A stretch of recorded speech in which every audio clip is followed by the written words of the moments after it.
At least we got that. So here's something crazy. I'm getting ready to get hit by a massive storm. So let's. That's been me the last couple of days. If it could all just. Yeah, we've had thunderstorms as well, as Richie Sunak showed. Yeah, but we're in Tornado Alley. You have like proper weather. We just have shit weather, and which we complain about, but it doesn't actually do anything harmful to anyone. When's the last time you had a tornado? Exactly. That's my point. That's my They point. happen. They actually do happen, believe it or not. No, I believe that they do. It's just not very often. No, it's not very often, but it's enough for us to complain about. Because if the British didn't complain about weather, they wouldn't know how to start a conversation. The British are the most optimistic people about weather, though, because you guys buy convertibles to use them like 5 times a year, you know? Yeah, I do. It's true. I hadn't thought of it that way, but yeah. 5 times is a stretch, actually, I'd say. Okay, that one really nice weekend. Yeah, well, no, which we had last weekend, by the way. They just bring the umbrella with them. Bill, is that on the air sign lit up and ready to go? Yeah, we're on air. Yeah, we're on air, man. Are we? Yeah. No way. We are streaming. We're live. Straight from Tornado Alley. I'm not showing anything. With the Of course, glowing Bill red lives and- at the intersection of Tornado Alley and the Bible Belt, and it's not a fun place. Yeah, so Jesus causes all of the tornadoes here. Hey, Ken. Oh, he just turned his camera off. Did he turn it off, or is his connection just crap? His connection just completely dropped out.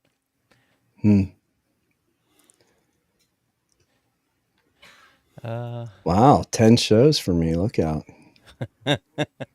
Majid at 25. Have I Catching done right 25? up. Flipping heck. Let's have a look. Joe at 142. Okay. And he's back. So I was going to say, Ken, don't stress out about the camera and the mic and stuff. You'll figure it out. It takes everyone. My quality when I first started doing this kind of stuff was just ridiculously terrible. I bought like this really cheap, terrible mic off of Amazon, and none of it went well until I sat with someone who knew what they were doing, and they kind of explained how all this stuff works. And you don't have to spend a fortune. Samson Q2U, I swear, is like the best starter mic for. Is that what you're using, Majid? Yeah, that's the one that Bill sent me. Yeah, it's like $40, and just like it's a perfect, rugged, easy to use mic. So anyway, go ahead, Bill. I got 4 more of them. If you want, I can send you one. Just in case. You have 4 Q2Us, and you haven't sent me one. I got. Bill's starting a band. Moss has got one too. I did not send that to him. Contrary to what everybody probably thinks. I have one because that's the one that everybody said, hey, get this one. And they were right. I keep trying new mics. I'm just starting. Oh boy. It was a little warm. Yeah. Coming in hot. Okay, man. All right, everybody got Audacity up? Oh yeah, Audacity. Oh shit. Oh yeah. That's right. I forgot. I got the app image again, so I gotta go find that. Oh, my wonderings. I talk about how I just ditched the app image to go back to Flatpak. I go back and forth just because. If I have the option to install bare bones, I'm going to install bare bones. Well, it's I know, but Flatpak has all those plugins, man. Yeah, it's beautiful. That and the repo version is way outdated. Yeah. Okay, so all of us have mentioned that we don't like reading the news out, right? All of us have said it at one point now, right? Look, what we dislike more is making the time to actually go in and edit those down to something that is readable on the show. Okay, that requires more of our week. Yeah, so I'm just saying we've got the whole articles in the show notes, but does that mean we have to literally read them out? Ah, there it is. No, but it does, however, require that we at least read them during the week so that we can talk about them. So we can summarize. Ah. Actually, you know what we should do? We should take another 10 minutes before we start the show as a part of the show I sense tension. and use AI to summarize these. I'm scared. Oh God, that was Who wants to bring up an AI, whatever, and Hey, I've make done a it. summary out of these articles? I've Do done it. it. Do it, Eric. And then don't check it. Just take whatever it gives you. No. Don't even look Dump at it it in until there. we start Yeah, streaming. let's Listen, see what you know- it hallucinates out. No, that's That- I'm gonna perfect. fun. I'm gonna for use show. this. I'll use this in the AI section. But the way I think of AI is having a very new assistant that you're asking to take on a task, and you know That you just have to learned double check English. their work. Well, but you know you have to double check their work, but they're still saving you time because they did actually do something. But for the context of this show, I think it would be great to just read it raw. It would. Listen, hey, if nothing else, it would get people to email the show and tell us how wrong we are. Well, I don't need AI to do the wrong thing. I don't either. I can do that all on my own. But we're supposed to be, talking about AI, and this will give us some substance to talk about. Oh, No, I'm sorry. We should have at least 9 paragraphs that I have to read out verbatim instead of a discussion. It's the mintCast way, buddy. Uh, Sorry. yeah, and these articles aren't terribly long. I mean, one or two of them are a bit. No, they're not. stretched, but They're really Like- not bad. the Mozilla article is the longest one, and the rest of them are not bad. God, the last mintcast I Oh, have. hold on. No, I'm wrong. No, there is one which goes on for about 2 pages. Yeah, the Microsoft Unveils Copilot, the one that's Yeah, that- talking about that one's huge. Well, and then I have the UK add-on one because I think it's important to talk about that. But it's much quicker. Yeah. So, but I right. agree that one was a little on the. But that's where I think we reserve the right to sort of cherry pick, and I agree with you. Listen, next show I will do that. I will run it through AI and say summarize this article into 2 paragraphs or even 1 paragraph, and just say, give me a bullet list of the. I use it all the time. It's because there's articles that when I'm doing research that are just stupidly long for no reason because the author just felt like turning in a 3,000 word essay for no reason. Well, that's always fun. It's like trying to I find like a turning in recipe. 3,000 word essays, It's like going to a recipe website and you just want the recipe, but it's down and you got to like scroll 17 pages down. Scroll. Yeah, And it's like they're not really telling you how to make this. They're telling you, how great rhubarb is. Yeah, I don't exactly. care. Give me the recipe. Yep. So anyway, I'll do that for the next show. All right. So I think that the Microsoft one is also extremely long, but it's also extremely important for today's topic. So Yeah. All right. Everybody got Audacity up? Yeah. Yeah. Bill? Yep. Okay. Everybody. You gonna go over what you're gonna do here with Kev? Well, yeah, I will. But you have to let me speak. Go ahead. You sure? Go ahead there, Joe. Okay. First of all, Ken, are you set to mono? Set to mono.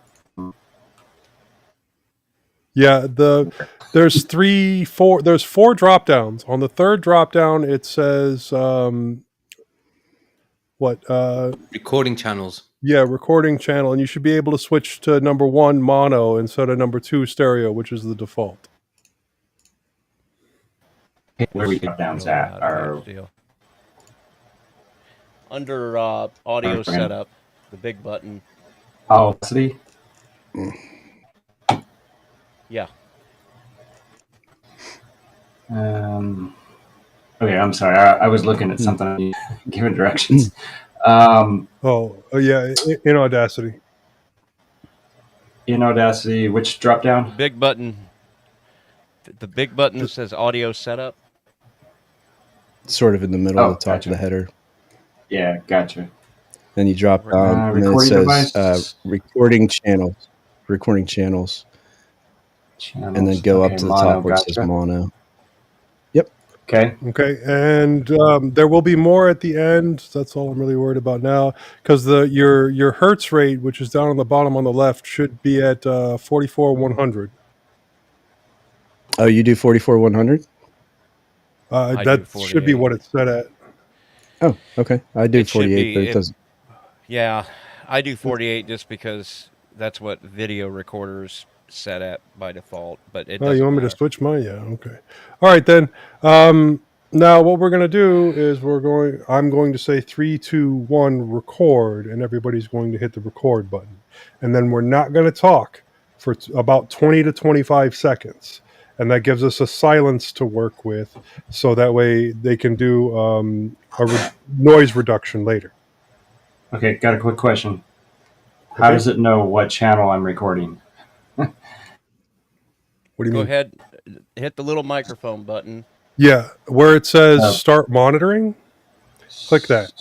enable I have a silent monitoring. I have a record button. Yeah, To all the your way to the right there of audio setup. To the right, there's a little microphone. Okay. Next to that, it should say start monitoring, and you can click that. Or enable silent monitoring on Yeah, newer something like versions. that. And then you should see the meter when you're speaking. The other thing you can do, which I like to do, is actually just do a test recording. So just hit record and start speaking to see if your waveform is reacting. Yeah. Yeah. 4. Yep. I'm getting And then and then when you're done testing it, just hit stop, highlight what you recorded, backspace to delete it, and then make sure your scrubber is at the beginning. And you can just use the arrow key to move it back and forth. Okay, so when I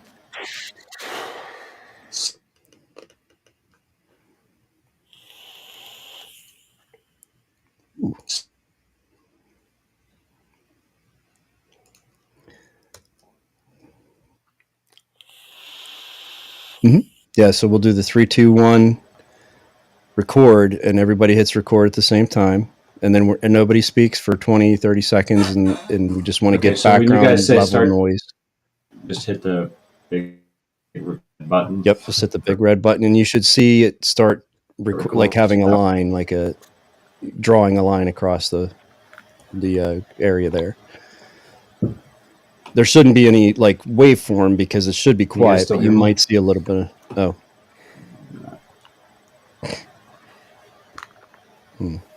And then after we do the 25 seconds of silence, I will do another 3, 2, 1, and everyone will say 0 at the same time, or as close to the same time as possible.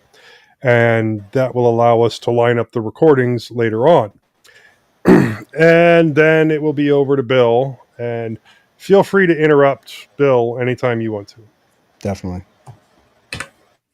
Why not? Everybody else will. Dale As and I long as you nailed know the the 0. score. On 52, Dale and I nailed the 0. I didn't have to adjust a thing. It was so perfect. First time ever. It's like just drop them in and it's ready to go. You get lucky every I'm once telling in a you. great And now that while. I said it out loud, it'll never happen again. Never Right, again. right. Not in our lifetime. All right. right. So is when you clicked start monitoring, did you see your green bar bouncing when you were talking? Um,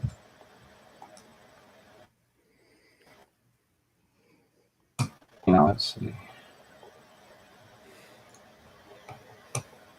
can always do a screen share if we need. Yes, I do see the green bar. Perfect. Good. All right. So I'm going to start. So it's going to be a 3, 2, 1 record. So 3, 2, 1 record.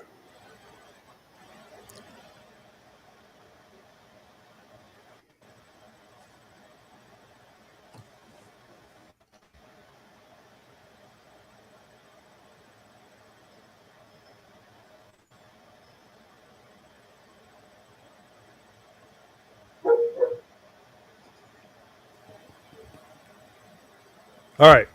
That's why we do extra silence for when things like that pop up. So next is the 3-2-1-0, and then it will be over to Bill. So everybody ready? Yep.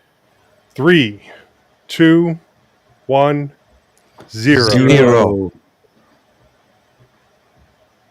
Did you get a 0 in, Ken? I don't think he can hear us. Can you hear us, Ken? I can hear Oh. you. But You can only hear me. You can't hear anybody else. Did you get Yeah. your 0 in? No, I didn't hear it. No, I guess not. I was supposed All right. Now you're supposed to say 0 when you think I'm going to say to 0. Okay? So when you think I'm going to go 3-2-1-0, and I'm going to keep my timing between them all the same, and you're going to say 0 at the same time I say 0. He's Or dropping as in close and as out. possible. Gotcha. Of the, he's Okay. dropping in and out of the mainstream like crazy. Well, All it may right. just be that we use what we can get, and you know. I'm also recording the main thing here. Yeah, you're going to have to work on that QoS for next time. Yeah. Either that Maybe- or, just change the Wi-Fi password so your son's not on there. Maybe during the sometime this week, or well, in the next 2 weeks, actually, we can just.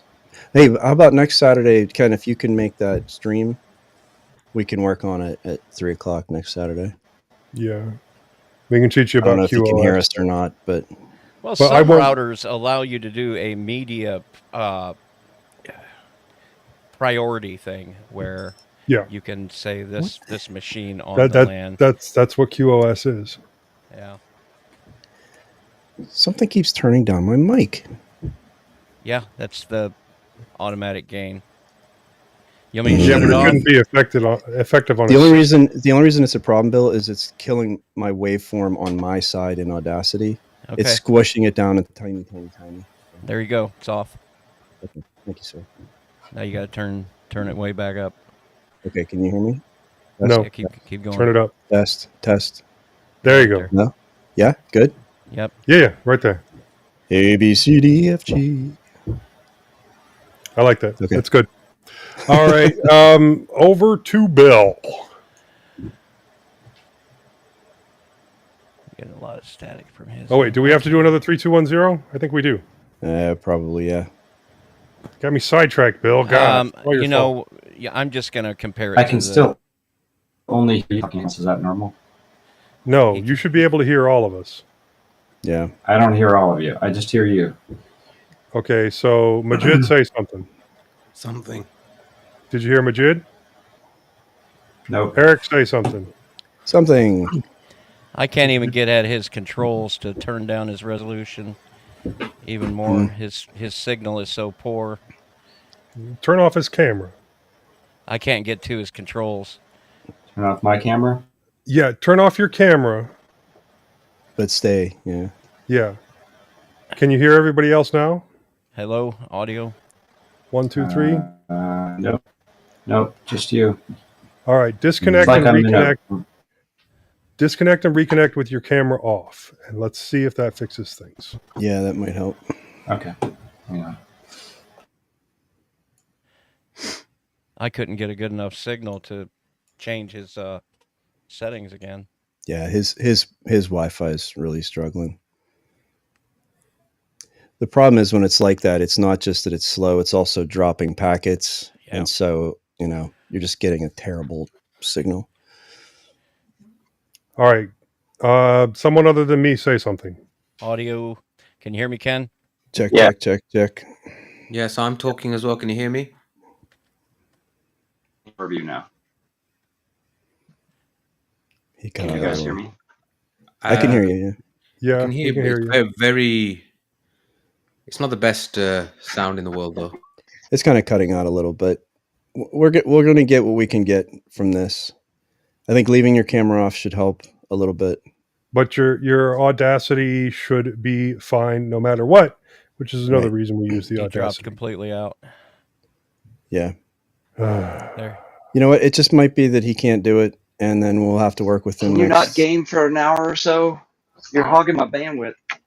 An hour or so. You best bump them numbers, buddy. Yeah, you better crank that up a notch. Them's are rookie numbers. Yeah, we normally go on for about 3 hours.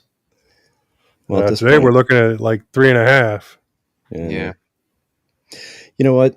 I think we're okay with news. We only have like 2 long stories where we usually have like 7. Yeah. So Yeah, I think we're okay. Now I want some chocolate. Oh, I could do with some chocolate. But I can't. Okay, I'm back now. Can you said hear the me? C word. Yeah, we can hear you. You don't sound completely terrible. Yeah, I think within 2 weeks we could figure out the bandwidth and get him a microphone, and we would be good. I think it's going to be tough today. I just don't know if it's going to work. I've got to be honest. I think since it's already 25 He's minutes. still gaming. Yeah. I can't do anything. Oh, all right. Well, let's work on you for next week then. Selfish. We will show him what selfish is once we get a hold of your quality of service on your router, because my kids know not to play games with me because I will mess their whole day up. Because I'm gonna you up, mother. I tell you, No, I'm gonna. Just from the router. He is an Just adult. from the router. I will play router games with them if they really, really like. So you just want to postpone it till next week then, Ken? Yeah, he's on his headphone. You can't even hear me. Yeah. We're gonna fix it. It's okay. It's gonna be fine, and it'll be better because then your first time getting on, you'll have a good sound. Be a good introduction. Yeah. It's always sucks better that when you can't- get eased into your first time. Yeah, I mean this is good. This was a good sort of you jumped in, you figured out we've got some issues. We know we can hopefully fix next week on the Saturday stream, and I think we just take it from there. So Right. I have a good camera, Sony 6600, and I have a cable coming tomorrow that will allow me to connect it to my laptop. So I don't know if there's much better sound. It does not have a microphone for it yet, but it's better than this cheap camera. But bandwidth wise, I'm gonna have to fix that. Yeah, we No, will work on that with you. Yeah, no Yeah, worries, we man. will help It does take a bit of time. I mean, mine took a while, didn't it? We'll make sure you got a microphone too. Yeah, we'll get you a better microphone. It's, Yeah. We'll it's not make a big sure deal. that all the gaming is deauthorized from your router, and there won't be any screaming or crying from anybody else in the house. We promise. No. He won't even make a Right. text message by the time we get done. Right? You And then- messed with the wrong people, man. And then all you got to do is say, "I don't know what you're talking about." Sounds like a personal problem. That's some computers, man. I don't know nothing about that Man, crap. You Yeah. best start calling the cable company. It sounds like a them issue. Majid is a secret American there. That was a pretty good accent, man. Well, I do impressions at You've been practicing in the mirror, haven't you? Well, I don't know, man. It's just certain phrases that I can say. That's all it is. It's old. He's been listening to Bill way too much. Oh God, yeah. Oh, look, anything to stop Bill from doing accents. Anything. I apologize. I'm sorry. I'm sorry. Forgive What me. have you done? Forgive me now.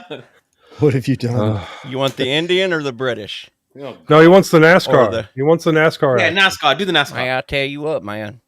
The number 4 car that came around that back corner right there, I tell you what, the wheels came flying off. I tell you what, but the Pepsi Cola Dow Corning Ford there, I don't know anything about racing. They sure As is held on obvious. tight there coming around that back rim, man. I tell you what, woo!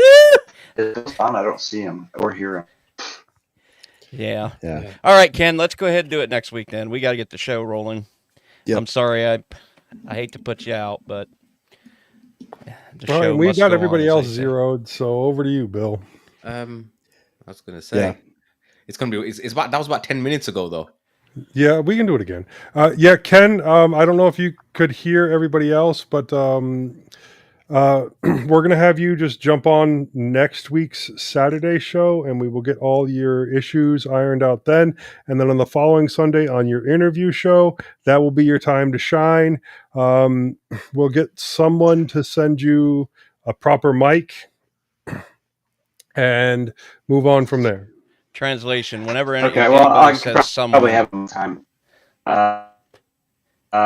Dates because I'm going on vacation here in a couple weeks, so I may not be available for 2 The weeks next out. show. Well, We'll make it But happen. next week I'll be here. Okay. Yeah. And open invitation, man. I mean, if you want to be a host on the show, we will gladly take, the help. Yeah, I All mean, right, they we take gotta me get for her- God's sake. Right. We let Majid on here. But yeah, we got to get on with the show, and it's already 30 minutes past start time. So we'll get you straightened Okay. out. And I'm sorry we should have got this all done earlier. And that's, I'm going to blame myself on that one. I'm going to blame you as well. Yeah, I'm happy. If I with were that. you, Majid, I would definitely blame me. I kind of blame Moss. All All right. agreement? Well, thanks, guys. We'll watch ya. the show later. Yep. All right, Ken. Thank you, sir. I'll wait till he drops out completely.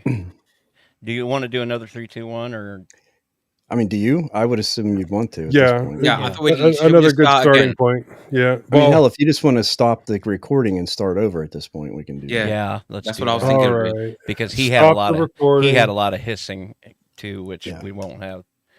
Okay. Delete the Stop doing my recording. All right. Deleted. Are we ready? Manchester United. Yes, we won. They won. Yes, we Awesome. won the FA Cup yesterday. Yeah. To If my I had own to pick surprise. a team that didn't suck completely, it would definitely be Manchester. Wait, Manchester City was the one that was winning everything, right? Manchester City won the league. We won the cup. Okay, that's what I thought. But it was Man City versus Man United in the final, and I didn't even watch it because I was convinced we were going to lose. So to my own surprise, we won. Nice. And all I could think to myself was, where the hell was this team for the rest of the time? Hey, man, they pulled it out. That's all that matters. Yeah. All right. Okay, so All right. So, everybody ready? Yep. 3, 2, 1, record.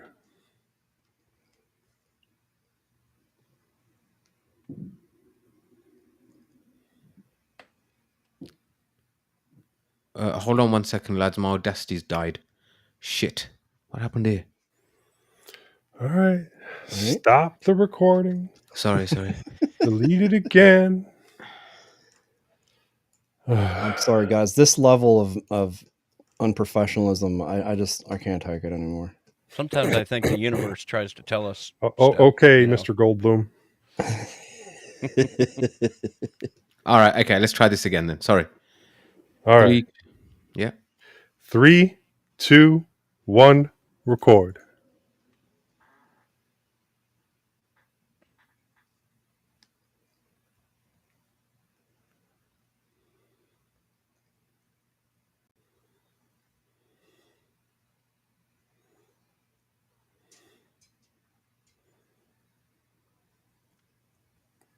Oh, damn it. My computer exploded. Hate when that happens. All right. 3, 2, 1, 0. Zero. Over to you, Bill. Oh, for Christ's sake! You gotta be kidding me! You know what? I'm not gonna be in the chat. Just made me re-sign in. Welcome to mintCast, the podcast by the Linux Mint community for all users of Linux. This is episode 438. This is episode 438.5, recorded on Sunday, May 26th, 2024. Enjoying all the sunshine, I'm Joe. Working to the last minute, I'm Bill. Getting lost in diversions, I'm Majid. And delving into digital art and audio production, I'm Eric. Right, so please remember, if you want to follow along with our discussions, the full show notes for this episode, and all others for that matter, are available on our website at https mintcast.org/show notes, and there's a link in the show notes for that. But if you was able to get to that link, then you wouldn't need a link to get to the show notes. Is that our version of like a recursive Yeah. thing? It's like So- news, not Unix. Yeah, the link for the Yeah, show notes is in the show notes. It's called bootstrapping. That's right. I don't know who put that there. Okay, Brilliant. so, but to make it simple though, I always put the links to the show notes in the show's description, and that's true of YouTube and the audio only version. First up in the news, Mozilla reveals new features coming to Firefox, Ubuntu 24.10 to default to Wayland for NVIDIA users, KDE Plasma 6.1 beta released with Wayland Explicit Sync. Ooh. Input Capture Portal and more. KDE Plasma 6.1 lands dynamic triple buffering support. ButterFS or BTRFS or BTreeFS sends in fixes for Linux 6.10 and restores non-recovery mount option. Turkey bans DistroWatch. In security and privacy, high severity GitLab flaw lets attackers take over accounts. Microsoft unveils Copilot Plus PCs with generative AI capabilities baked in, including one that is causing concern for a UK-based watchdog group. Then on our wanderings, Joe gets his shots, Bill endeavors to dual boot, Majed creates Frankenstein's Ubuntu, and Eric dips his toe into the world of digital art, pens, and illustration, as well as honing his Audacity skills. Then in our innards section, we have a free-form discussion on AI utility, privacy, and security. And finally, the feedback and a couple of suggestions. So, in the news, Majid? Okay, so Mozilla reveals new features coming to Firefox. It's from OMG Ubuntu. Wondering what sort of nifty new features the Firefox web browser will get in the future updates? Well, want to know more, as Mozilla has shared a roadmap outlining its near-term priorities on new features, performance, compatibility, and general enhancements, some of which are already available in early bird testing. Be excited, because a flurry of new features are mentioned in the roadmap, including long-awaited vertical tabs, new tab grouping options, and more personalization options. Mozilla also talks about how it plans to approach infusing the browser with AI-powered stuff. AI, the buzzword of the year, eh? Sure, to please the impatient, several of these features are under active development and can be manually enabled in beta and nightly builds by modifying the about config values. So what exactly has Mozilla got cooking? Well, productivity buffs. Mozilla has got, as we said, tab grouping options, vertical tab layout, new profile management system. There's also new tab wallpapers, simpler privacy settings, and streamlined menus. When it comes to adding AI features to Firefox, Mozilla said it wants to include features which solve tangible problems. For a first step, it's adding AI-generated alt text for images users add to the documents using the browser's PDF editor. Reassuringly, Mozilla also notes it's looking to use local on-device AI models where possible in order to preserve privacy, much like it does with its language translation feature. Hopefully, this means the browser doesn't start adding annoying, hey, it looks like you're about to write a product review, etc., etc. Would you like AI to write, etc., etc.? But beyond UI, UX, and AI, the most important element of the browser experience is well, how it handles the web. And to this, Mozilla has continued to enhance the speed, performance, and compatibility of Firefox on all its platforms. Community manager John says we have already improved responsiveness by 20% as measured by the Speedometer 3 collaboration we've spearheaded with other leading tech companies. And in that collaborative spirit, we're also working with the Interop project to make it easy for people to build sites that work great across all browsers. So in all, it's exciting stuff. Firefox may not be perfect, and to some, and may not be the fastest, flashiest, or most featured web browser, but it remains arguably a vitally important one, a bulwark against the Chromium monoculture. Mozilla encourages folks to get involved in shaping the future direction, be it via their Connect Ideas platform, through discussions on the Mozilla Discourse Forum, or by joining an upcoming AMA it's holding on Reddit, the date of which is to be confirmed. I think all of us use Firefox in one way, shape, or the other. Um, it is still the default in many Linux distributions. Although I'm the latest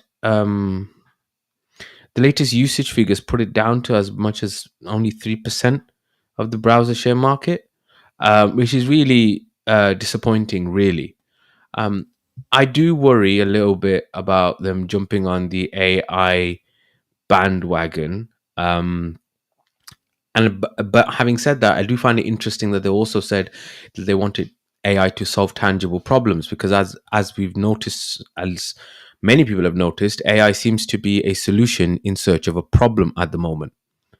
Um, I don't care as long as I can shut it off. Yeah, You know, and you it's in wanna search search of a the- let's problem. hold on to that portion of the conversation, because Yeah. I also Good want to point. get into the fact that AI is the new 3D TV, but we'll get to that discuss later. that in the innards. So Yeah. So the one thing though, in terms of like these new features, like tab grouping options, vertical tab, so some of it is a mix of existing extensions that they're just doing in Apple and like pulling them in as product features. Vertical tab layout, that's a Vivaldi thing, that's Yeah. been around for years. I'm interested to see what the profile management thing does, because their current one is not particularly great. And like some of this, like new tab wallpapers, like we're not like heavy hitting here. This isn't something that's going to be like, oh It's not going wow, to did you change hear the world, is it? Firefox? Well, did you hear Firefox has wallpapers on new tabs? Man, I'm going to switch my browser now. Come Could on. it be though, because it's already such a great browser that they're really struggling to figure out ways to make it any better? I don't know. I mean, What I would remember. we add I to? remember. I remember trying out Florp, which was a Firefox fork, which was basically like a Vivaldiized Firefox. With all those things, which worked quite well. So it's not as if other people haven't had similar ideas for some of the things. But it just kind of, there's no compelling feature, is there? There isn't. So I watched a video which talked about Firefox's declining market share and everything, and how at its peak around 2008 it was about 30%, which is significant. Remember those were the days of Internet Explorer and stuff like that. Well, see, that's it. Isn't it entirely because Windows comes with Edge, and Edge gives you the best of both No, the Chromium no, and the. no, I disagree. I think it's because in the mind share of most users, the only browser is Chrome. For most people, right? The Edge is the browser for you to go and download Chrome. Most people Yeah, have used no, Chrome. I just Have think you? people, your average Edge person, is Chrome. you have a It mix. is. Yeah, no. I But think what you I have a mean mix. is that, and what I'm saying is that Google Chrome has become so ubiquitous. It's become like the Internet Explorer of Right. the before, And and Internet even Explorer was the most used web browser to download Chrome. because yeah, it was installed already, and that was yeah. no. They didn't go out and get a new browser. They just I used just what was think already most there. normal people go to the store, buy a computer for $300 and Yep. plug it in, and they're just going to get on with Edge because the thought of installing software scares them to death. So Yep. I think that a lot of people see. Remember, you also have to realize that people have now. Say if you are a Chrome user, you've logged in, you've got history, you've got bookmarks, whatever it might be. You then go buy a new computer, like you say.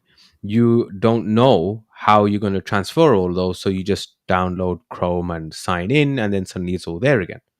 So I think that's the whole thing about ecosystem lock-in, that once you are already in, it's difficult to shift, or there's barriers to shifting. I see the first thing that most people do, I think, is install Chrome. And Microsoft has spent a lot of time. If you even look at their adverts that they put in on the, so if you go on to a Windows device, choose a different browser, randomly you'll get adverts coming up saying, why are you using this browser? Do you know you could use Microsoft Edge, the browser designed for Windows 11, and all this other kind of snide marketing ways to try and con you into downloading. Sorry, not But downloading. Into Microsoft 11 using is hot garbage. Oh yeah, it is, and I'm sure we're going to get to that as well in the innards. But I'm just saying that. I thought, because I remember when Chrome came out first, and the best thing about it at the time was it was fast. It was, it made all the other browsers at the time seem slow. And then, as I said, people get locked in. They have a Gmail account. Who hasn't got a Gmail account? Who hasn't got multiple Gmail accounts? You sign in, you have all this kind of stuff, and then after, it's been what? How long since Chrome came out? It's over 15 years now. And you just stay with what you're used to. Anyway, I'm ranting on too much about this, and we've got a lot of other news to go on, so I better shut up. That means it's my turn. Ubuntu 24.10 to default to Wayland for NVIDIA users. Now, Ubuntu first switched to Wayland as its default display server in 2017, before reverting the following year. It tried again in 2021 and has stuck with it since. But while Wayland is what most of us now use after installing Ubuntu, aware of it or otherwise, anyone doing so on a PC or a laptop equipped an NVIDIA graphics card will instead log into an Xorg/X11 session. Why? Because NVIDIA's proprietary graphics drivers, which many people, especially gamers, choose to use for the best performance and full access to hardware capabilities, haven't supported Wayland as well as they arguably could have.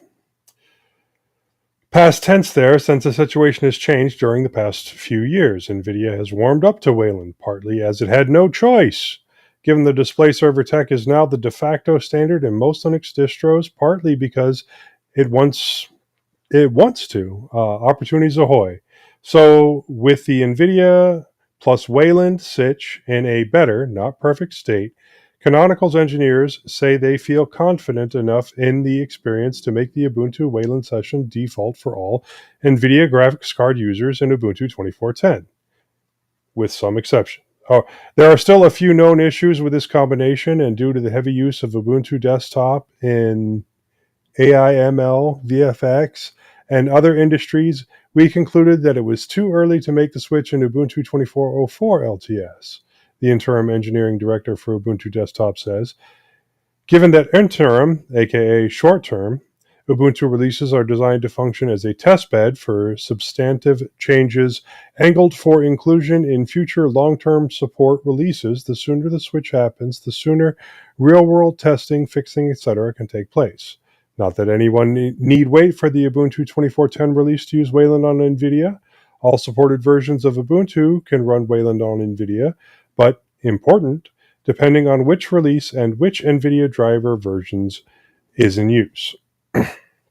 Well, let's just say that some expectation and/or config adjustment may be required.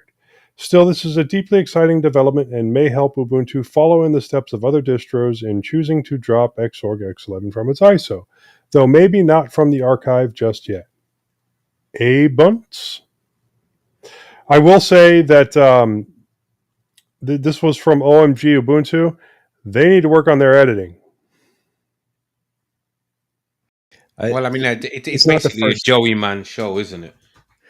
Yeah, but I've read a couple articles the same way. We had one, I think maybe 4 or 5 shows ago that I was reading and literally just like it was nonsense. Anyway, they do a great job, and you're right. It is a one-man show, and he, I think for the most part, does a really good job. But I agree. Every now and then it's like, what did I just read? Yeah. So they read more like blog posts, and I guess it is more of a blog, isn't it? Yeah. It's almost conversational anyway. Yeah.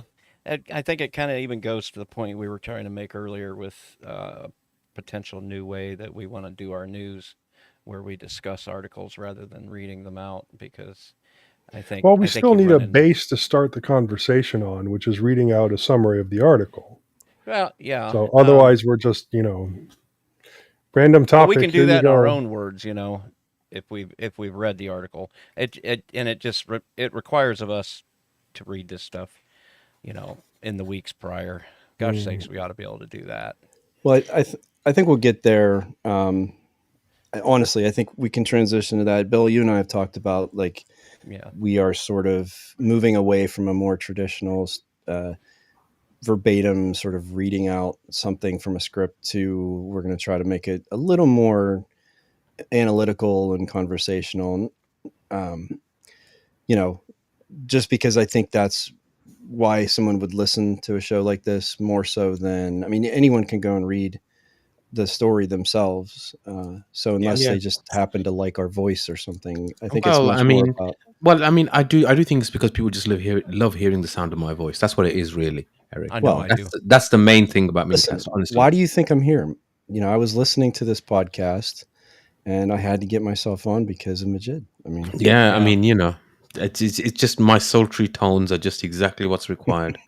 Speaking of sultry tones, who's next? Is it Eric I or is think it it's it's me? me. Oh, it's Eric. Eric. It's me. So I've actually got two back to back. They're short, so I just took them both on KDE Plasma. So KDE Plasma 6.1 beta released with Wayland explicit sync in input capture portal and more.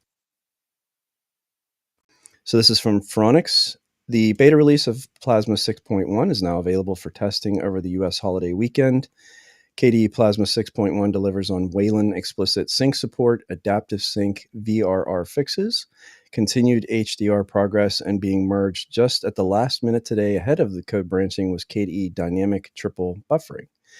KDE Plasma 6.1 has also wired up support for the input capture portal, remote desktop system integration with RDP, a new UX for Plasma's edit mode, support for passwordless screen locking, a better window layout algorithm for Plasma's overview, system settings enhancements, and an array of other improvements. More details on today's Plasma 6.1 beta release via kde.org. The beta marks the hard feature freeze and soft UI and string freeze for Plasma 6.1. The stable KDE Plasma 6.1 release is expected around the 18th of June. And then to expand on the triple buffering component, another story from Phronix is KDE Plasma 6.1 lands dynamic triple buffering support.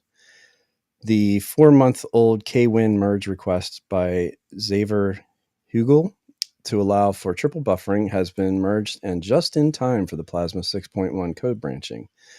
Back in December, a merge request was opened against KWin for allowing dynamic triple buffering akin to the long in development but used on Ubuntu GNOME dynamic triple buffering. Xaver explained in the merge request, when it takes more than one refresh cycle to render a frame, which isn't unheard of with weak integrated CPU or GPUs, KWin starts compositing immediately, and we may or may not hit the vblank deadline. If it is missed, then the buffer takes a whole refresh cycle to display to be used, which means the refresh rate drops to half of what it should be, resulting in a less smooth appearance and increased latency. With this MR merge request, KWin schedules frames so that they can always hit the vblank deadline and allows a maximum of 2 frames to be pending at the same time.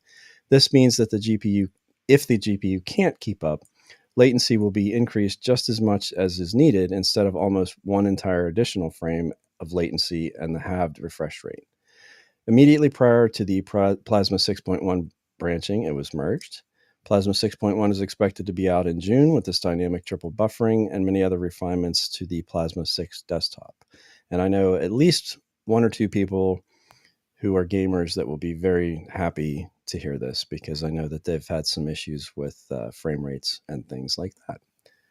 I'm definitely impressed. So when 6 came out, I was sort of like underwhelmed because, of course, it was mostly foundational. They were working on the getting Qt 6 in place, and I knew that there was a lot of technical debt. So there just wasn't a lot of feature, that was user facing. Whereas now, I think we're going to start to see some more interesting fixes, things that actually make it having the RDP integration, new UX for the Plasma edit mode, better layout algorithm for the overview, system settings, and so you're going to start to see like actual transformative things happening now that they've got that heavy lifting out of the way. So, I I think mean, they. I was just going to say, where do you reckon is the best place to see all this kind of stuff? KDE Neon again, Yeah, or Yeah, One- Neon's going to be your best bet. I mean, it's where the developers are. It's what they're using to test, and they've got different levels. So you can either have, the user level, the development level, or the unstable level. So you can pick, what your level of testing that you want to see. Like how Mhm. bleeding edge do you want to see? So I think the development team over there at KDE learned that when you make huge changes from one version number to the other, then you spend the next few development cycles fixing problems with that, instead of iterating upon in terms of performance and new features. This 6.0 release and then all of the subsequent releases seem to be a little bit more about providing a stable base, take care of some under the hood stuff, and then we can build upon this new stable base as we go. And while it seems as though not much has changed underneath, it's probably way more. There's probably a heck of a lot more differences that we're just not aware of, and now they can build on that to give us cool new stuff like this right here, which Mhm. I'm happy about it. I use KDE on a laptop, and Yeah, I was using KD. I want to see what Qt 6 is capable of, right? I mean, we've got the widgets in place, like if they're going to start changing the UX around, like, being able to update settings and do something better with that. I mean, if this opens the doorway for them to do interesting things, which is exactly what I was hoping, Okay, that was a then bit weird. Everybody just now seemed to disappear off my they did. I mean, I've been talking video the whole you time. you stream, disappeared for a second there. and now I can only see Joe. Don't know what's happened there. Bill, I don't know if you can hear me or not. Evidently, he can't hear you guys either. Oh, boy. No, I can't hear anyone else. You Can't can only see- hear me. I can only hear Bill, you. did you Yeah, say you could hear me? Yeah, I can hear you. I don't know why. Okay, so Majid I was was the only one. talking. I was talking that whole time whenever it cut off. So you'll have something to throw in there if it blew up everybody else's audio. No, you're still there. The only person that's having problems is Majid. Oh, okay. All right. Yeah, at the moment I can only see Joe. I can't see anyone else or hear anyone else. You may Tell have to him drop that he's them. still coming through on the. You're still coming Live- through just fine. He's on the stream. Majid, you sound good. Yeah, but You I'm might sorry. want to Must have disconnect and landed on his. reconnect. What? Drop out and come back in? I would. Okay, I'll do that. 2 seconds. Bill, did you see I flagged you for the ButterFS story? Yeah, I'll go ahead and Okay. let me bring my notes back up so I can. Did you already do the second KDE one? Yeah. I did. Yeah. Yeah. Okay, I'm back. I can hear. All see right. any- Somebody other than me say something. Yeah. Can you hear Something. me, Majid? Yeah, I can hear both of you guys now. Okay. Okay, good. Perfect. All right. ButterFS sends in fixes for Linux 6.10 and restores non-recovery mount options. And this is from Phoronix. Last week saw the main ButterFS pull request for Linux 6.10 that delivered on some performance optimizations, while today saw a secondary set of merge window changes for this copy on write file system that is now adding back the no recovery mount option. ButterFS no recovery mount option had been deprecated for a while before being dropped in Linux 6.8, but multiple user space projects relied on the no recovery option and hadn't migrated to ButterFS's preferred option of rescue equals no log replay instead. This caused problems for the systemd to YAST. As such, the no recovery option is being added back to avoid user space breakage, and it's just an alias anyhow for the rescue equals no log replay option. The ButterFS no recovery option is used to not attempt any data recovery at mount time by disabling log replay and other write operations, that is. While ButterFS's no recovery was deprecated back in Linux 5.11 and only dropped in Linux 6.8. There's user space software running into errors now trying to use this dropped option while trying to mount a Btrfs file system without any rights. Other file systems have also similarly supported the no recovery option. So to avoid this confusion and user space problems, the no recovery option is being added to Linux 6.10 Git and is also marked for backporting to the Linux 6.8 to the Linux 6.8 and 6.9 kernels. That's all been squared away with today's Btrfs pull request, which there is a link in the show notes too. I've never had to use any of those options. You use Btrfs, don't you? Yeah, I do quite a bit actually, and nothing that I'm using is using any of these options. There's quite a lot of them actually that if you go looking at all of the options you could use, I mean they all do really, but Btrfs with all of its copy on write functionality has some that you won't see anywhere else. And I mean, I don't really have an opinion on it. It seems like it's one of those things that was just kind of put back in as an alias to something else by the way this reads. But the user space tools need it to be there. I don't know.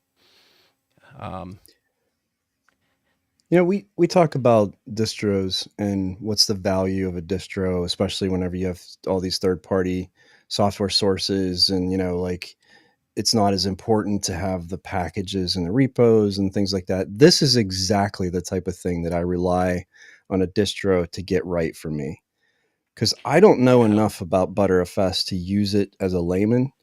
But if I've got the option to use it on install and I know it's from a distro that has put it together in the proper way, then that's exactly the value to me right there. So. And that's the thing about Btrfs. I mean, a lot of distros have been offering it as an option, but beyond that, they don't do it. Only recently have I even seen Arch, actually doing it correctly. Because when you offer Btrfs as an install option, you need to put in there whatever magic incantations you need to create. You gotta have the volumes and stuff. Create the sub volumes. Yeah. And then yeah, when you're writing out the fstab, to make sure you've got the appropriate mount options in place, Otherwise, you could run into some serious problems. Here's what's happened to me is that I had a Mint install that I had chosen Btrfs and had upgraded a couple times. So I think it was like a early 21 series, but I must have chosen the wrong options. And I sort of painted myself into a corner where I really couldn't get any further, and realized okay, just because it said Btrfs in the installer, that didn't mean it was easy to just start using it. Didn't mean they were actually, here it is, but you're on your own, that kind of thing. Yep. Anyway, right, if nothing else, that's, we got one more, don't we? One more, yeah. So, Turkey bans DistroWatch. This is from Linux Format via Londoner. Since 2001, DistroWatch has helped Linux users make informed decisions by posting news and reviews of various versions of the OS. In late March, the National Cyber Incident Response Center, USOM, in Turkey, decided to block access to the site for local users, though it's not entirely clear why. USOM claimed that DistroWatch's IP hosts harmful software, in commas, and it is a source of malware. The original USOM announcement has been taken down and is now only accessible via the Wayback Machine. Given the internet censorship in Turkey, a more cynical explanation is the government doesn't want its citizens to discover privacy-oriented distros to protect themselves online. I suppose this leads on quite well to our security and privacy things. I would just like to remind people that we are very lucky. I know we sit and complain about the countries that we're in, but other countries aren't as open. And if someone decides an arbitrary decision like this, then that's what happens. And that's all I can say is that yes, we can complain a lot, but there are places that are a lot worse. Yeah. I just think it's cool that DistroWatch is hosting software now for the first time ever. That's it just shows that it's someone who doesn't know anything about it. It just looked like making decisions for everybody else. Yeah, yeah, that's what yeah, else is new, right? yeah. True say, true say. But yes, it does lead us quite well onto security and privacy, doesn't it, Bill? Yeah, if we got nothing else for the news, moving on to security and privacy. Eric? All right. So there was a high severity GitLab flaw that let attackers take over accounts. This is from Bleeping Computer via Londoner. GitLab patched a high severity vulnerability that authenticated attackers could exploit to take over user accounts and cross-site scripting attacks. The security flaw, traced as CVE 2024-4835, is a cross-site scripting weakness in the VS Code editor, the web IDE, that lets threat actors steal restricted information using maliciously crafted pages. While they can exploit this vulnerability in attacks that don't require authentication, user interaction is still needed, increasing the attack's complexity. Today, we're releasing versions 17.0.1, 16.11.3, and 16.10.6 for GitLab Community Edition and Enterprise Edition, GitLab said. There's a link to the release in case you need that. It'll be in the show notes. These versions contain important bug and security fixes, and we strongly recommend that all GitLab installations be upgraded to one of these versions immediately. On Wednesday, the company also fixed 6 other medium severity security flaws, including a cross-site forgery request via the Kubernetes agent server and a denial of service bug that can let attackers disrupt the loading of a GitLab web resource. GitLab is a popular target since it's known to host various types of sensitive data, including API keys and proprietary code. Hence, hijacked GitLab accounts can have a significant impact, including supply chain attacks, if the attackers insert malicious code into CI/CD, continuous integration, or continuous development environments comprising an organization's repositories. As CISA warned earlier this month, threat actors are now actively exploiting another zero-click accounting hijack vulnerability patched by GitLab in January. Tracked as CVE 2023-7028, this maximum severity security flaw allows unauthenticated can't say that word today. Unauthenticated attackers to take over GitLab accounts via password resets. Even though Shadow Server discovered over 5,300 vulnerable GitLab instances exposed online in January, less than half are still reachable at the moment. CISA added CVE 2023-7028 to its known exploited vulnerabilities catalog on May 1st, ordering U.S. federal agencies to secure their systems within 3 weeks by May 22nd. So wait a minute. They're telling the U.S. federal agencies that are using GitLab, so I guess they know who's using it, and hey, we told you to patch it and you haven't? That's interesting. Seems kind of the wrong way around. Patch your crap. Yes, Yeah. patch your software, folks.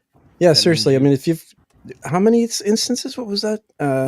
5,300 vulnerable GitLab instances exposed in January. Less than half are still reachable.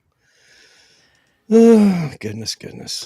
All right, let's move on from that. Let's keep things chugging since we were running late today. Let's do And it, now Joe. these next 2 articles are both AI related, and they are the first one's a little bit longer, but we wanted to include it specifically because of, how it pertains to our innards today and our freeform conversation. So this could be a starting point, and maybe with some editing magic, it'll end up in the innards instead of security and privacy. Right, Bill? sure. He's like, nah, I ain't doing that kind of work. All right. Whatever. Microsoft unveils Copilot Plus PCs with generative AI capabilities baked in. This is from Engadget. The aim is to handle more AI processing locally rather than in the cloud. We've been hearing rumblings for months now that Microsoft was working on so-called AI PCs. At a pre-build event, the company spelled out its vision. Microsoft is calling its version Copilot Plus PCs, which CEO Satya Nadella described as new class of Windows PCs. These contain hardware designed to handle more generative AI Copilot processes locally, rather than relying on the cloud. Doing so requires a chipset with a neural processing unit, and manufacturers such as Qualcomm have been laying the groundwork with chips like the Snapdragon X Elite. That's a big name right there, Snapdragon X Elite. Microsoft is taking a partner-first approach to making Copilot Plus PCs, along with chip makers like AMD, Intel, and Qualcomm. Major OEMs, including Acer, Asus, Dell, HP, and Lenovo, are on board. The first Copilot Plus laptops are available to pre-order today, and they'll ship on June 18th. Prices start at $999. Yusuf Mehdi, Microsoft EVP and Consumer Chief Marketing Officer, said during the event that the company has completely reimagined what a Windows PC is. He claimed that Copilot PCs are the most powerful PCs ever. We'll need to see if that assertion holds up in real-world testing. Despite that, Mehdi said the first generation of laptops are unbelievably thin, light, and beautiful. Other AI PCs on the market deliver 10 tops, tera operations per second. To be dubbed a Copilot Plus PC, a system will need to deliver at least 40 tops of NPU performance and have at least 16 gigabyte of RAM and 256 gigabyte of storage. Qualcomm claims the Snapdragon X Elite delivers up to 75 tops overall. But the pure specs matter less than what Microsoft is able to actually do with the hardware. Mehdi also suggested Copilot Plus PCs are 58% faster than M3-powered MacBook Airs. Though it's worth noting, Apple has more powerful M3 chips in its laptops already and M4 chips on the way very soon. The company suggested that Copilot Plus laptops will offer up to 22 hours of battery life while playing videos locally and up to 15 hours while browsing the web. To help make all of this happen, the Windows Copilot runtime has more than 40 AI models that are a part of the new Windows 11 layer. They are said to be deeply integrated into Windows to help more efficiently access hardware and to power more robust privacy and security options. The models can work across any app, Microsoft says.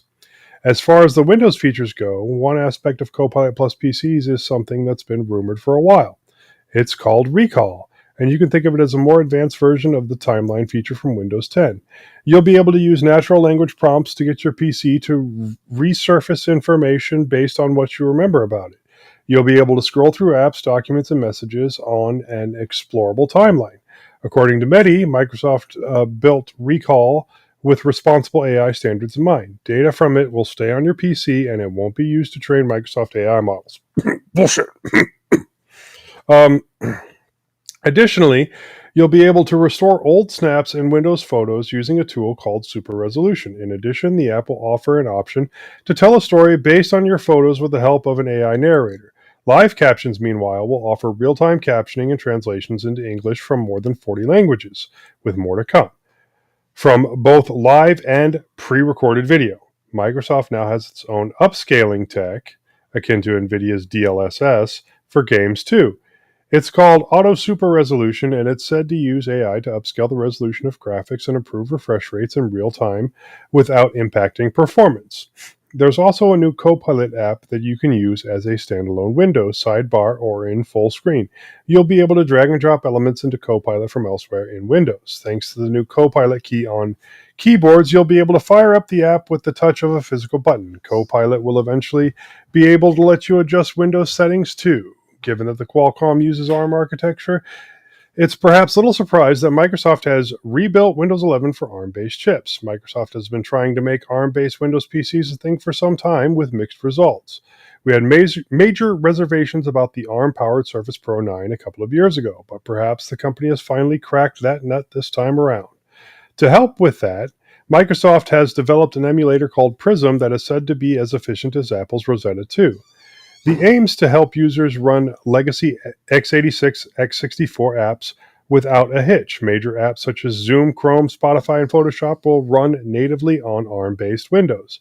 The Copilot Plus PC is the natural progression of something we've seen in flagship Android phones over the last couple of years. The most recent Google Pixel devices, for instance, handle many generative AI processes on device by tapping into the power of the company's Tensor chips. Meanwhile, Apple is largely expected to move into the generative AI space in a major way at its Worldwide Developers Conference next month. The M4 chip that recently debuted in the new iPad Pro is said to be capable of powering GAI experiences. That chipset should be coming to Macs later this year. Apple also said to be working on a deal with OpenAI, perhaps to bring its generative AI tech to Siri. Now, I thought this was going to be a completely different article explaining the whole recall and the fact that so much information was being sent back to Microsoft. Not an ad for buy Microsoft, laptops. Yeah. Well, let's do the next article because that's the one that's talking Yeah. about. Okay, Yeah. so So- I see. Just before I quickly go on to the next article, which is probably the more pertinent one, I would like to say that credit where credit's due. From a hardware perspective, some of these new devices do look very interesting. And again, credit where credit's due. Qualcomm has been much better on Linux support than, say, Apple has been. You can the Linux kernel already supports these Snapdragon X Elites. If you were to buy one of these and put Ubuntu on it or whatever, it would work. Which is obviously we've seen the trouble that the Asahi community have had trying to get Linux working on Apple M series. So credit where credit's due. The hardware does look good and does look interesting. However, the privacy and security bits. So linking into that story, UK watchdog looking into Microsoft AI taking screenshots, and this is from BBC News. Now, for people who don't generally read BBC News, BBC News does not put a lot of technology headlines in. If it is, it must be something big, for them to have decided to put it on. So Microsoft's new AI recall feature is causing concern for a UK watchdog group. The UK data watchdog says it's making inquiries with Microsoft over a new feature that can take screenshots of your laptop every few seconds. Microsoft says recall, which will store encrypted snapshots locally on your computer, is exclusive to its forthcoming Copilot Plus PCs. But the Information Commissioner's Office, ICO, which is more than just a UK watchdog, I'd like to point out, it's actually so as a doctor, for example, I have to be registered with them. Because I'm, using patient notes and whatever. So it's not just a watchdog. It's it's got some teeth. Anyway, it says it's contacting Microsoft for more information on the safety of the product, which privacy campaigners have called a potential privacy nightmare. Microsoft says recall is an optional experience. Okay, and it is committed to privacy and security. Sorry. According to its website, users can limit which snapshots recall collects. Recall data is only stored locally and not accessed by Microsoft or anyone who does not have device access, the firm said in a statement. And it said a would-be hacker would need to gain physical access to your device, unlock it, and sign in before they could access saved screenshots. But an ICO spokesperson said firms must rigorously assess and mitigate risks to people's rights and freedoms before bringing any new products to market. We're making inquiries with Microsoft to understand the safeguards in place to protect user privacy, they said. Recall has the ability to search through all users' past activity, including files, photos, emails, and browsing history. Many devices can already do this, but Recall also takes screenshots every few seconds and searches these also. This could be a privacy nightmare, says Dr. Chris Shrishak, an advisor on AI and privacy. The mere fact that screenshots will be taken during the use of a device could have a chilling effect on people.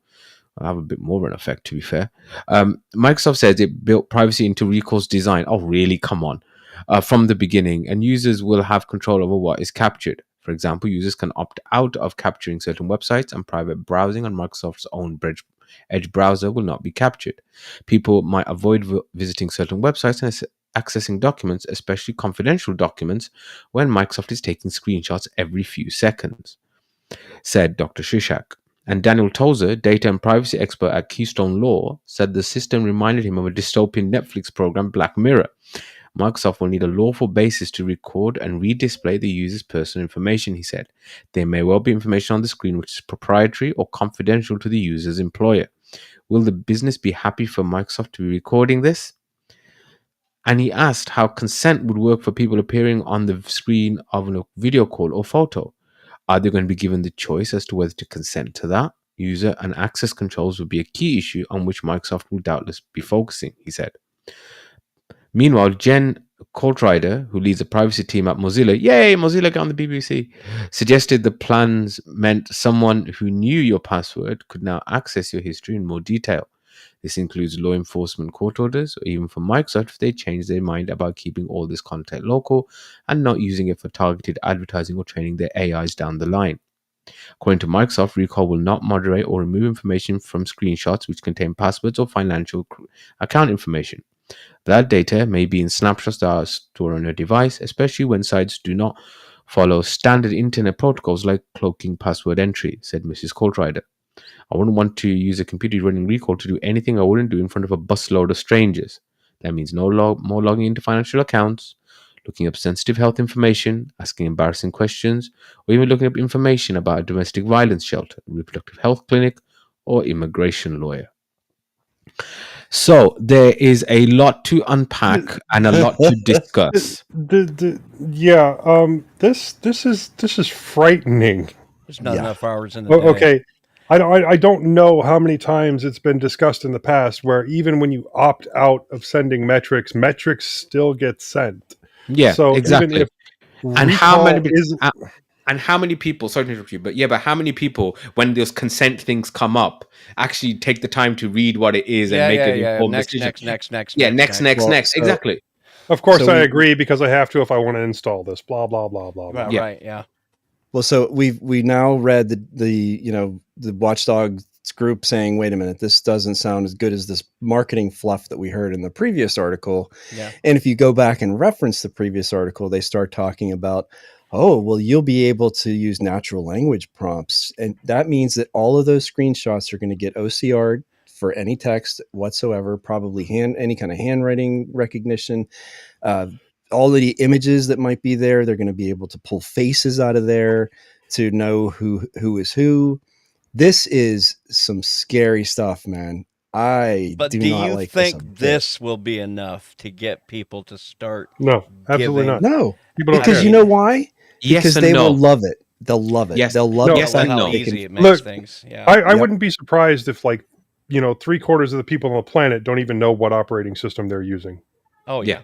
yeah. But in fairness, I have had people now contact me saying, you're into this Linux stuff, aren't you? I'm not sure I quite like this, the way that this whole Windows 11 thing is going, Yeah. and so there is, people have, if you are privacy and security minded, and that's a big if at the beginning, if you're privacy and security minded, you might start thinking about alternatives. Now, that might not actually be Linux; it might be Mac for some people, because they might think, "Wow, that's more secure." Oh yeah, because they're not sending back to your Apple overlords. No, but okay. So just to take a step back for a second, most people's computers, if you're running Windows or any other browser, is already storing a lot of information. Right, your cached history, your temporary internet files, your downloads. If you might be using a VPN, you might not be using a VPN. All these kinds of stuff is already stored on your device, right? And you often use tools to search that to find what it is you're looking for. You're thinking, what was that website that I saw the other time? Or where did I put that Look. file, etc. Now, this is a Microsoft who have bet a lot on AI. They bought OpenAI basically. They put they're pushing Copilot, which does work sort of in a way. They've even started getting manufacturers to change keyboards to have a Copilot key. So they're putting a lot of things into this. Now, they're making a business decision, which is, well, why don't we put an AI language model into this thing that people want, that will improve people's experiences and make them more likely use our products. The problem is, to do that, the land grab that's been taken, screenshots every couple of seconds, not even your credit card details and things are redacted. Yeah, it's all on device. Yeah, mate, it's not going to take a hacker long. Even if that was true, it's not going to take anyone that long to be hacking into people's Look. devices to get that information, right? Even if that was true. And as we have seen, as Joe rightly said, so many times before, when people say we are not sending stuff up to the cloud, they're inevitably taking stuff up into the cloud. Even if, and the best that you can say about it is that they're incompetent and they can't stop it being sent up. And the worst that you can say is that it's, there's a lot of money in the data cash cow. Look, I can understand where this would be valuable to a business where they're providing you with a laptop and they only want you working on their work stuff on that laptop. I can understand that completely. I mean, there are times when that is absolutely necessary in regards to like sensitive data and things like that, company proprietary data, but that should be the only thing that you're working on there. My major issue here is right now, even if I'm running a Windows machine, I could spin up a VM of Linux, not log into anything, which means that I would be completely disassociated from everything, run a VPN, which then disassociates me from my network, and then have completely private searches. So if I need to do something sensitive, medical related, or the other things that they were talking about here, I could do that and it would be completely disassociated from me. But with this, I can no longer do that. It's basically turning anything you do for privacy into like what is that? The private browsing window that Chrome has, which is complete and totally pointless and stupid. There will be no such thing as privacy whatsoever if you implement this. Yeah, and the worst thing about it is, as I was kind of saying before, the hardware looks really cool. You have to have good hardware to run something like that. For crying out loud, you'd have to. Yeah. Well, ultra thin, and I'm sure the screens look great, and they're talking about upscaling that doesn't really take away from performance. And I don't care how good your AI is, there has to be some kind of performance change there if you are upscaling to any extent. I have a friend that uses the NVIDIA version of that upscaling that does it does like a frame generation with AI, and he said he went from like sub 100 frames to like somewhere in the 200 range. Like that's how powerful and transformative that technology is for upscaling. And we're talking, here's the thing too, right? We are in the infancy of this entire sub, genre of this is the worst, right? It's going to be. It's only going to get better. No, that's the other way around. You're not using your imagination. Yeah. So, and AI is only going to get stronger. That doesn't necessarily mean better. It's going to get more intrusive. Yeah. Well, but so I am towing the line between, because I've actually used AI for a lot of, generative AI for a lot of text-based stuff, because I think that's where it's most useful. Some image stuff, but the truth is that, it's here, it's not going away. And I kind of think that if you focus on the positive parts of what it can actually bring to you.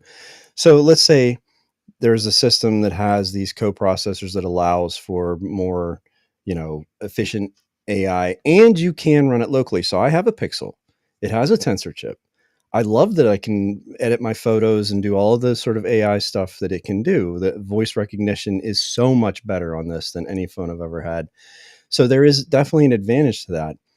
But we just have to assume that we can't trust any of the companies behind it. I don't trust Google for a second. I don't trust Microsoft for a second. But we are now going to be living in a world where it will become impossible to escape these things, right? What are we going to do? We're all going to run a bunch of old ThinkPads, or, what choice do we have? If every computer is going to have these chips in it, and, Windows is going to just automatically have these features that, even, how Windows is, you can turn off a feature and say like that you've disabled it. And then you go into. Why does this feel like the next step in making it so that the hardware won't run Linux or won't run anything else? Because it's got these dedicated processors in it that are specifically for Microsoft's AI that's eventually, not now, but eventually going to make it so that you can't run anything other than Microsoft on it, than Windows on it. But that's not true at the minute, though, is it? To be fair, you No, it can just run. feels like it's going to end up going. Oh that yeah, way. no, I mean Microsoft would give an arm and a leg to be the new Apple and be able to have complete control and not be able and make life extremely difficult for I anybody feel to like do anything. Microsoft But they is just not going to can't. do that. Yeah, They just can't. It's not they that they don't need. want to; they just can't with the Well, they way that need their business WSL to model is. work and Yet. everything too. You know, Yet. so it would be Well, more you know what? complicated to make WSL work and still have that level of. I don't know. It's all very dystopian. I never understood. I mean, this is going to be my lack of knowledge here, but I never understood the business rationale behind WSL. I mean, it's pretty cool, but what developers. did Developers. That's all it Yeah. is.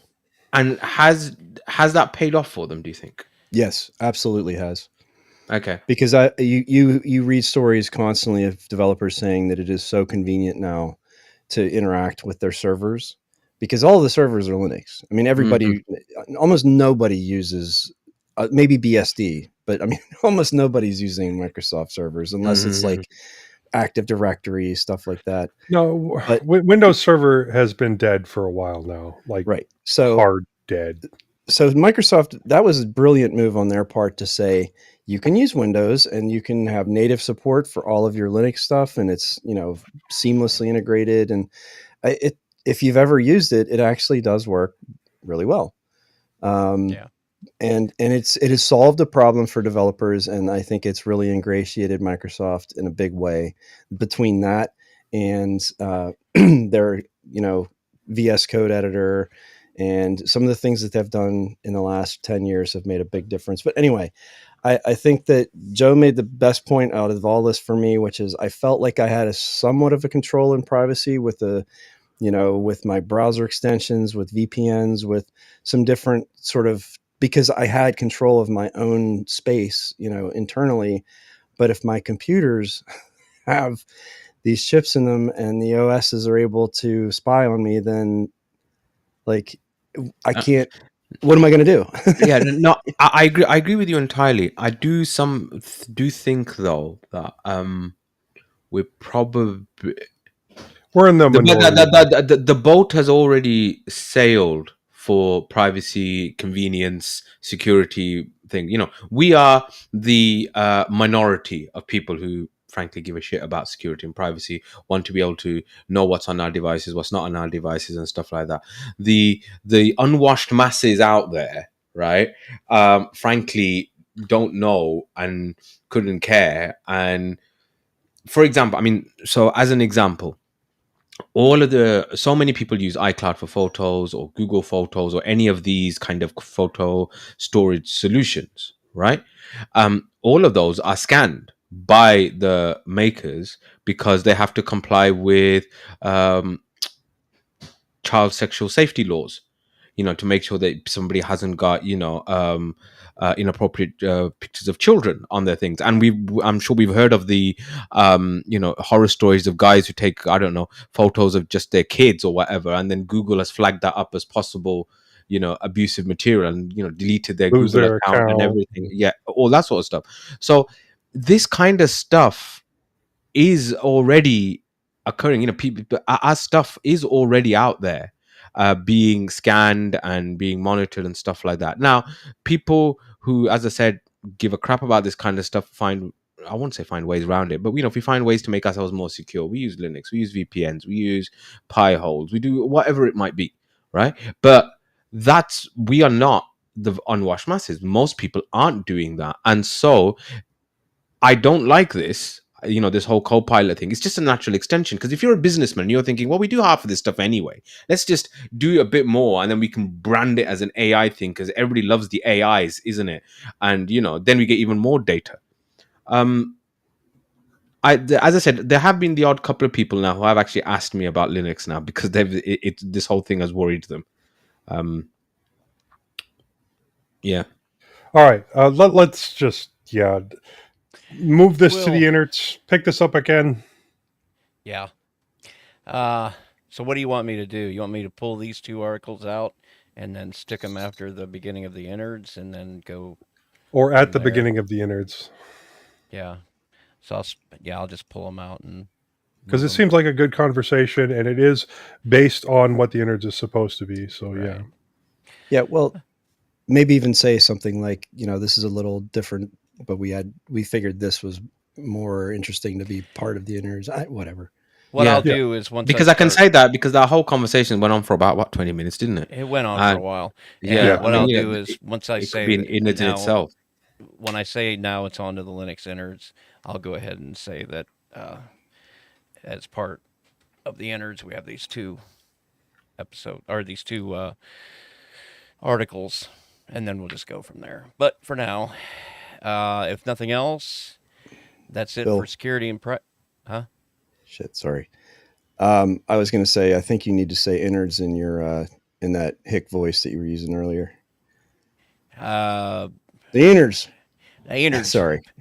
Moving on to the Linux innards on them our computers. Clickety click click click clickety click. Sorry, Anyway, man. if we're done with the security and privacy at long last, moving on to the bi-weekly wanderings. And I will go first because I want to. So this week I completed the video on how to successfully dual boot Endeavour OS with Windows 11. Not a moment too soon, I might add. I waited until literally yesterday to do it. Oh, does this mean you run Arch, Bill?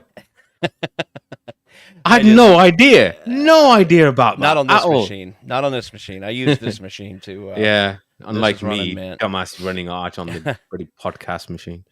Right now, that's insanity. But yeah, I made that yesterday. I've made a couple tutorials in the past that really didn't. I don't know, didn't go much of anywhere. But this one was a bit more fun than the others, probably because of how many times I had to stop, restart the recording. Watching the video, you get the idea the steps were somewhat simple. This is because of how many times I had to redo a lot of this stuff because and remove some sections of the video where something went wrong, and it's all because I lost the information that I was using, the notes I was keeping while I was going through the motions of, okay, this is how you do it to make it work. But I got it all done, and it's a halfway decent video, I think, showing you how to basically the video was how to dual boot Endeavour OS, but the information I think is useful no matter what distro you're going to use. The trick with dual booting is to do the partitions manually. In the old days of the BIOS and the master file table storage schemes, you didn't have to worry about where the boot manager was getting its configs from or where it was storing any of its stuff it needs because it was just placed on the raw master file table of the drive. Now with the UEFI, which stands for Unified Extended Firmware Interface, a separate FAT32 partition is created for the boot stubs. Both OSs need to store their boot info in the same place, otherwise dual booting is always going to fail. The only way Linux will know to put its boot info in the same partition as Windows is to do it yourself, as far as I'm concerned. Another thing that'll likely give you the fits when dual booting is the UEFI itself. Sometimes Windows will manipulate the boot order of the UEFI, and if it effectively makes the grub entry disappear, or it moves it down in the order, and it makes it appear as though Linux is gone altogether. It helps to understand that the Windows boot manager is, in effect, another boot manager just like Grub. They're two of the same kind of things. Grub does not directly boot Windows. Instead, it chain loads the Windows boot manager. So when you go into your UEFI, you'll see an entry for the Windows boot manager and then another one for the Grub. And sometimes you have to reset that order. You have to set the grub as the first to be booted. Depending on what distro you're attempting to dual boot, the grub listing can have wildly different names. But normally a little bit of deductive reasoning will serve to figure out which one is right. Usually, because it'll be the one with the more Linuxy words in it. In my video, for example, I knew which one was right because it contained the word QUEMU. Where else on earth would you see that word? I maintain the vast number of people who attempt to dual boot and fail do so because the boot manager doesn't get put in the top of the list, giving the appearance of failure, because that's exactly what will happen. If grub isn't put at the top of the list, it'll just appear as though you have no Linux installed whatsoever. Windows will also likely at some point push an update that resorts the UEFI and puts the Windows boot manager back on top of the list. So this is a dance that you'll have to negotiate periodically. There's two other things that should be done after successful installation of Linux on a dual booted system, and both are changes that need to be made to Windows. Per the Arch wiki page on dual booting, which I linked to in the show notes, you'll first need to disable fast boot, as well as set the system clock to UTC.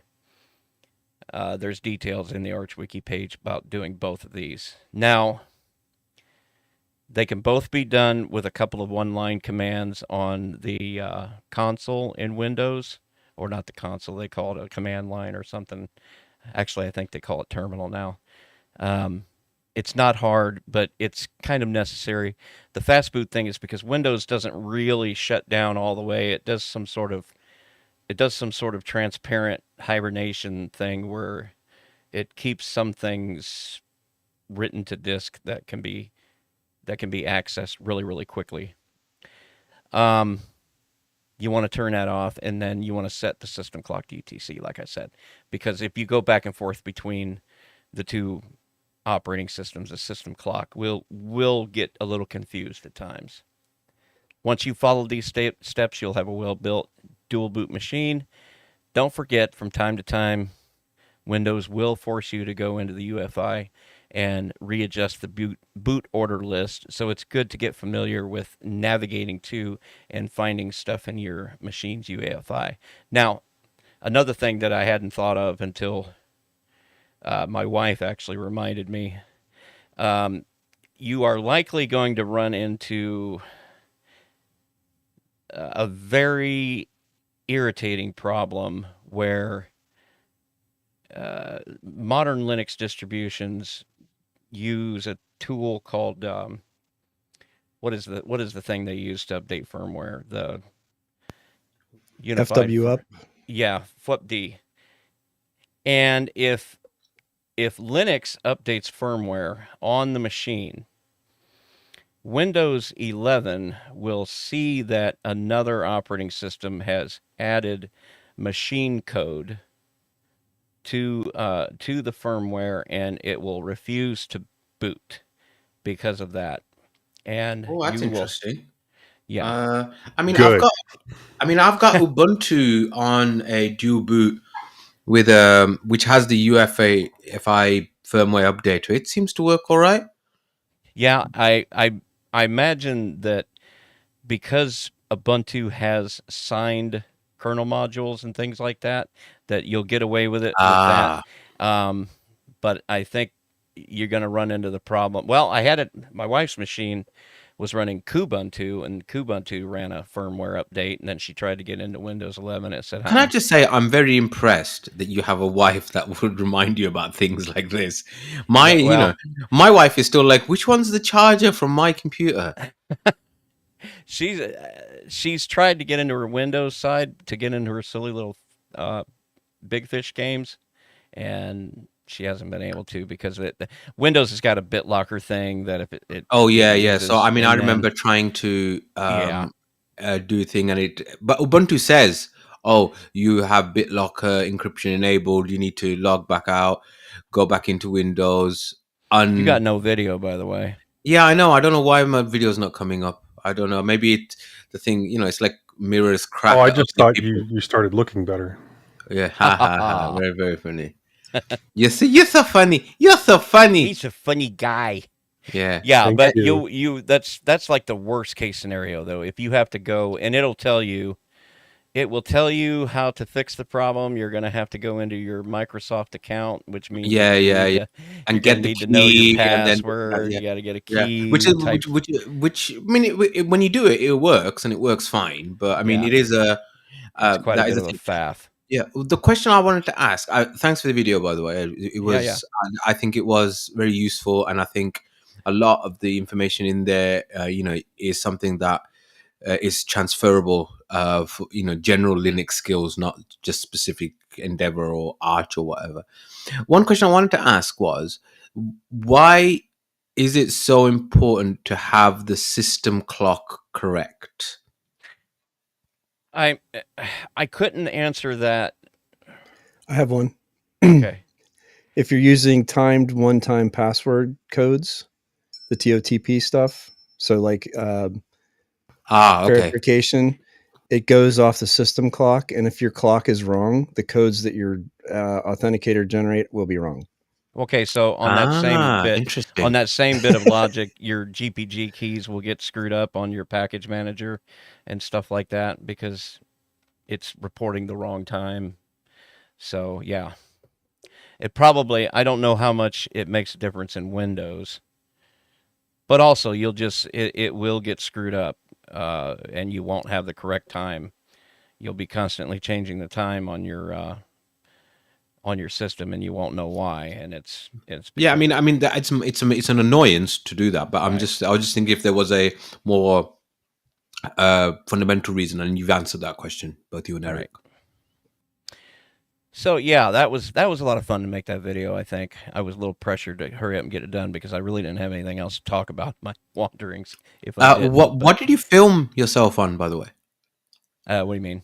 The beginning bit, because you have this beginning bit where you're like a used car salesman at the beginning, leaning on a thing, saying, this is just a video I'm doing about this, that, and the other.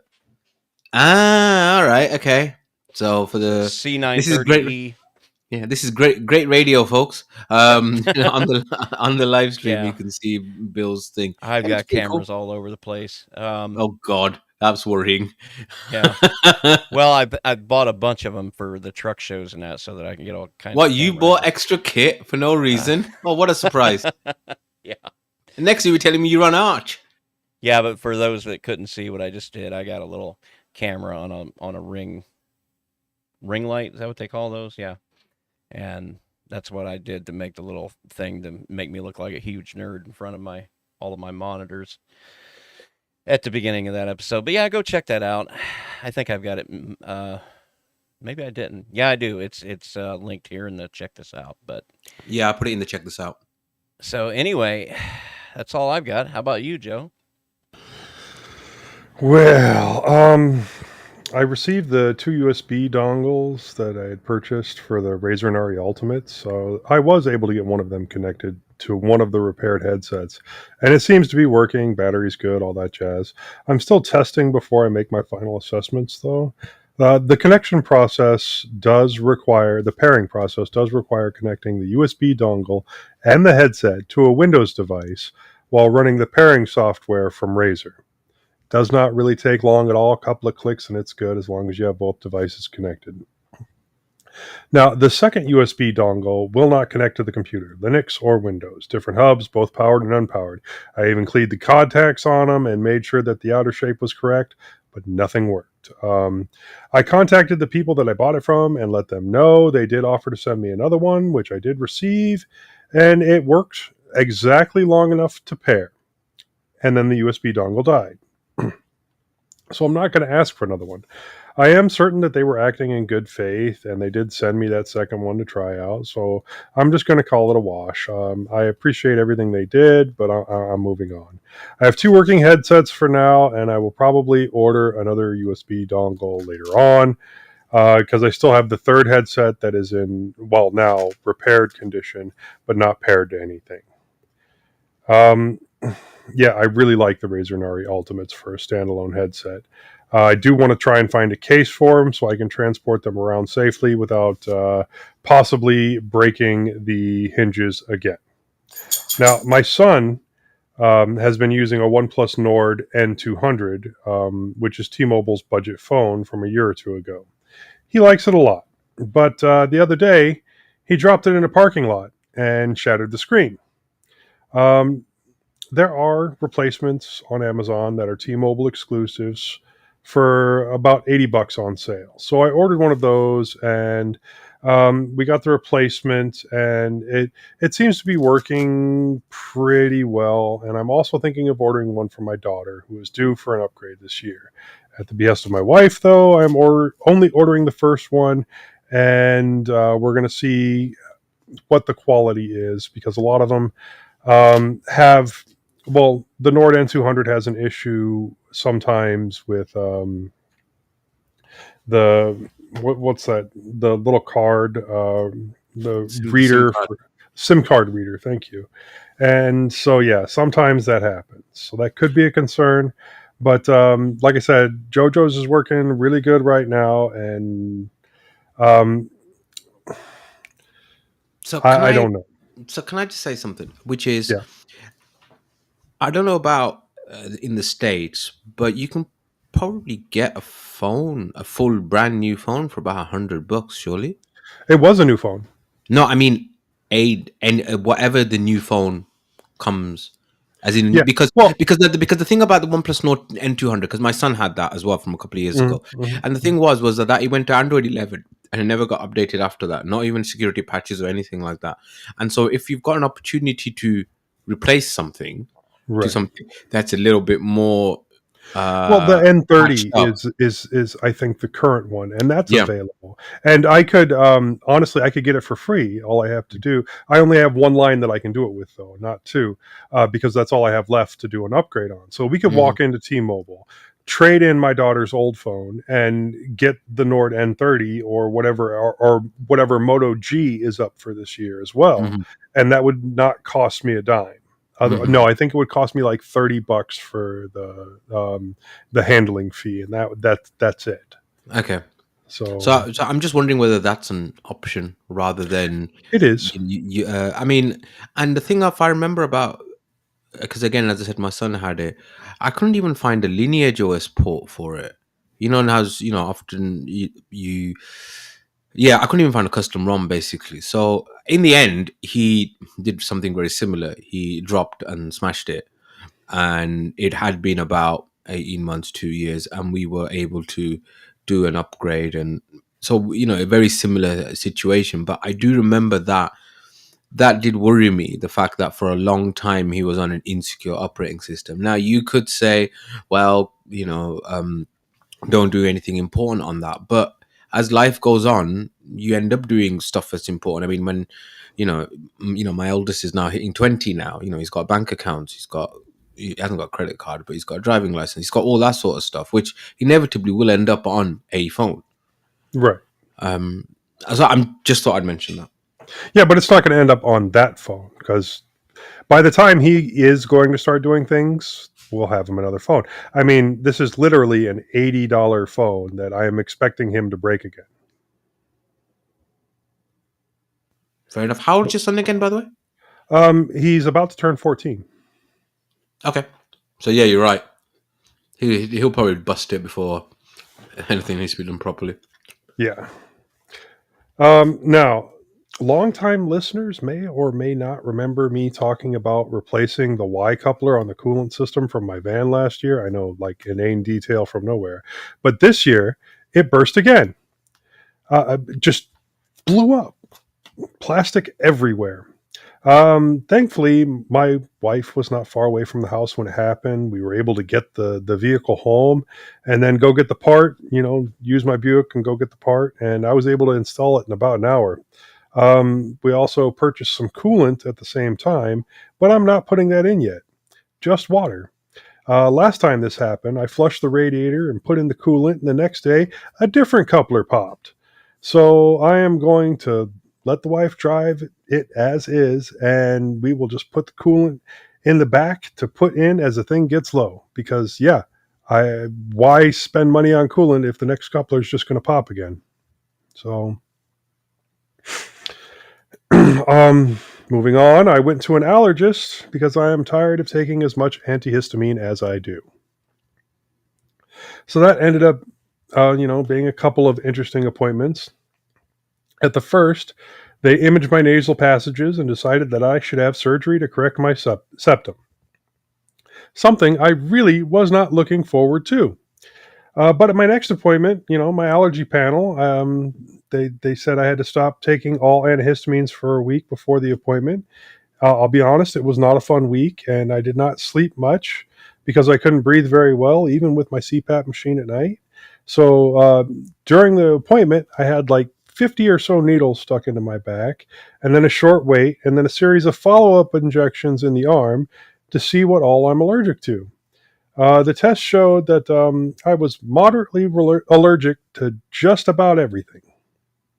So, but thankfully, I was told that I might not need the surgery, and I was put on a round of anti-inflammatories and some antibiotics to help me get back to a regular baseline in regards to my allergies. Because if you take a lot of allergy medication and nasal sprays, it can lead to a bounce back effect where you're congested unless you're taking more of those antihistamines and allergy sprays. But instead of the surgery, what they're suggesting now is that I will need to spend 1 day per week for 9 months getting injections to reduce my reaction to everything. There's a bit more to it than that. Treatment will be for like 5 years or something, but it is supposed to help. And by like the end of 3 to 5 years, a lot of people either have no more reactions or they only need the occasional follow-up injection in order to prevent severe reactions. So I get to look forward to 9 months of getting at least one injection per week for allergies. I think, to be fair, the surgery wouldn't have done a huge amount. Looking at the way that you're describing it and things like this, surgery helps if there's an anatomical defect, or if if there's something physical that you can do. In fact, I did do two. Yeah, we did two of these on Thursday, and with one guy, you could tell definitely that, oh yeah, this is definitely going to help, because the amount of stuff they did, and The gunk and stuff that deviation. come out. Yeah, it was definitely worth it. The other guy, I remember thinking, even the surgeon was a bit like, it looked worse in the clinic than here, you know. So I would, maybe it's because I'm an anesthetist, and I just surgery all every day, single day. You know, if you can get away without having it, it's always better, I think. Well, Yeah, and I kind of got the impression that they were suggesting the surgery because the VA was willing to pay for it. yeah. So it's kind of like, it's not. It's a very soft indication. I think it's a very soft indication. The pathophysiology from what you're describing is because of allergy. Then, I don't. But yeah, I'm not. I'm not. I'm not an ENT doctor. So what do I know? All right, and that's all I got. On to you, Majid. Okay, then. So we had our few days of summer. It was a lovely bunch of days, warm sunshine, long evenings. Both days. Oh, yeah, or about three. And it was time to put all the winter clothes away. I even put my old anorak away. I got my old summer jacket, everything. And this was all for about 2 minutes. And then the weather deteriorated in typical British style, and we had flooding, and trains were cancelled, and all sorts of stuff. And famously, as we kind of talked about before the show, our prime minister went out trying to call a summer election and got completely utterly drenched. The man with the plan without an umbrella. Anyway, on the tech front. So last time, I had literally, while we were doing the show, I had the idea of, if I got Ubuntu Cinnamon 2404 and install that would be like a surrogate Linux too, won't it? Sort of, not really, but maybe. Why not? I mean, what could possibly go wrong? By the way, where are the betas? I'm still waiting for them. So I decided to put that on the Lenovo Yoga, which I had failed to get Endeavour OS onto last time, which then prompted Bill to make his videos and stuff. It installed okay without any issue as a do boot with Windows, because that is a work machine. This is my first time using Ubuntu Cinnamon for an extended period of time outside of just live sessions to check it out. It's an odd distro. I mean, it works fine. I mean, it's got a lot of applications. Some might say it was bloated, although I do know that Leo, formerly of this parish, would say bloat is subjective. But you could say that. It's got lots of games and things on that. And a lot of these apps, ones that you'd find on Mate desktops like Ubuntu Mate or Linux Mint Mate version. The device is a Lenovo Yoga, as I said. It's a touchscreen, and it worked fine on that regard. But I just couldn't get any of the touchscreen gestures to work. Touch Egg just wouldn't run whatever I did. Installed, reinstalled, just flat pack, whatever, everything, just wouldn't work. And I know it's a first world problem, I know, but I've got used to a workflow of swiping and opening and closing with touchscreen gestures. So I thought I'd give up, but I didn't want to nuke and pave straight away because I only just set the damn thing up. And I remembered that I'd recently put GNOME onto a Mint 21.3 install just for a laugh. So I thought, what could possibly go wrong? And so I did a sudo apt-get install GNOME desktop on this machine. I fully expected to get a standard Ubuntu desktop. What I got was a vanilla GNOME desktop with none of the Ubuntu extension and tweaks that are on the main release. Kind of like a stock Fedora install, actually. But there weren't a lot of GNOME apps on there. So, for example, my file manager remained as Nemo and not Nautilus. So it's a bit of a Frankenstein's monster distro. It looks like stock GNOME. It's on Wayland. It has apps from Mate, but it also has a Cinnamon X11 session. I actually quite kind of like it, actually. I mean, it does annoy the purist in me, but hey, it works. Just to reiterate, I really liked Bill's video on Endeavour OS after my own failed endeavors. And I think there are quite a few transferable things in there about, partitioning and stuff like that, which, I mean, I'm not enjoying having Endeavour at all. And I will be endeavoring to run away from it, but I learned something. I'd mentioned last time that I'd pulled the trigger on a OnePlus Pad, which I was getting at a significant discount. One of the appeals for me was that I find a tablet a good way of taking notes at medical conferences and events. A phone is a bit too restrictive and small, a laptop a little bit too unwieldy with not as great battery life. It was one of the few times I enjoyed using the iPad that I talked about a couple of years ago. Was it a couple of years ago? Last year? I can't remember now. Somewhere when I was doing my Apple experiments. Anyway, I was attending the Association of Pediatric Anesthesiology annual meeting up in Newcastle, which is in the north of England, and it worked really well.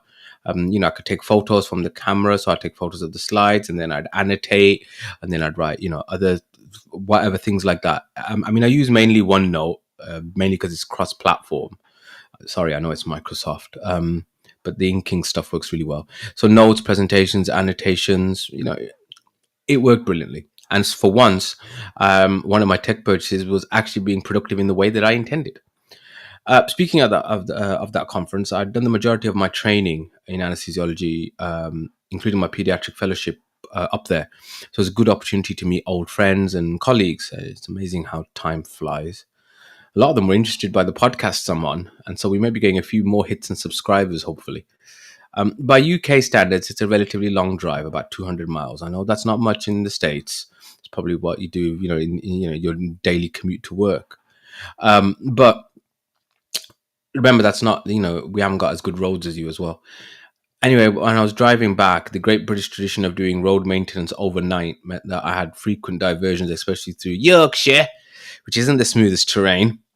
And my Google Maps was as useful as a chocolate teapot because every time I would take a diversion, it would try and make me go back onto the motorway, which I was taking the diversion from. And I arrived home really late, and then I had an early start, ironically doing a pediatric surgery list. And so I've definitely got older. I've been knackered since then. But another few other late finishes as well at the hospital. So I'm actually quite looking forward to the next few days off.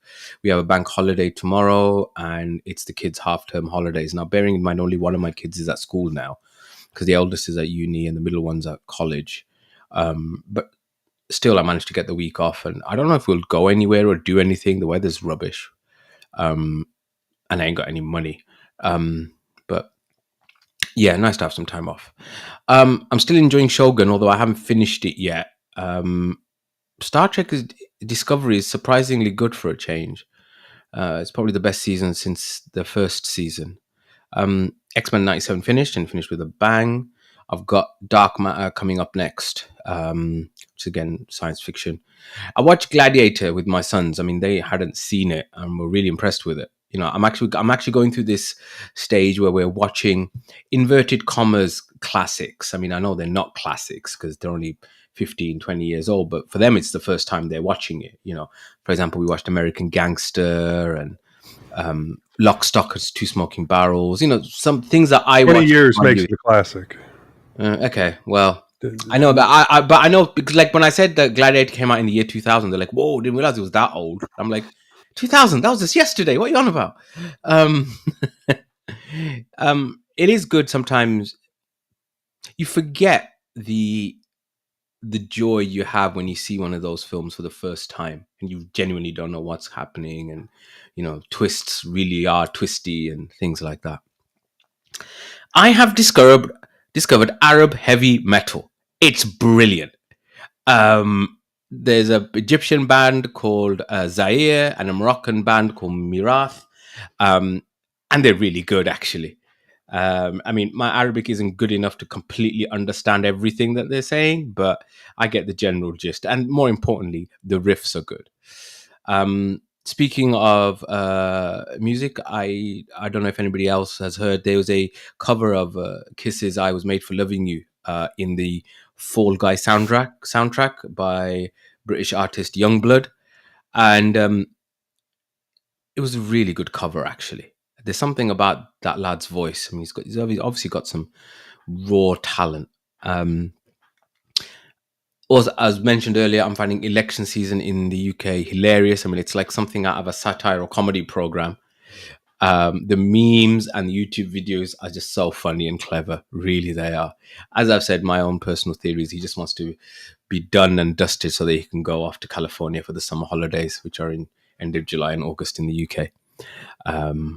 But hey, that's me being cynical. Oh, and there's a quick public service announcement. I'm off the cesspit that is X, Twitter, or whatever it is, and I fully replaced it with Mastodon. I have been on Mastodon for a while, but I wasn't really engaging with it. So, but I will be from now on.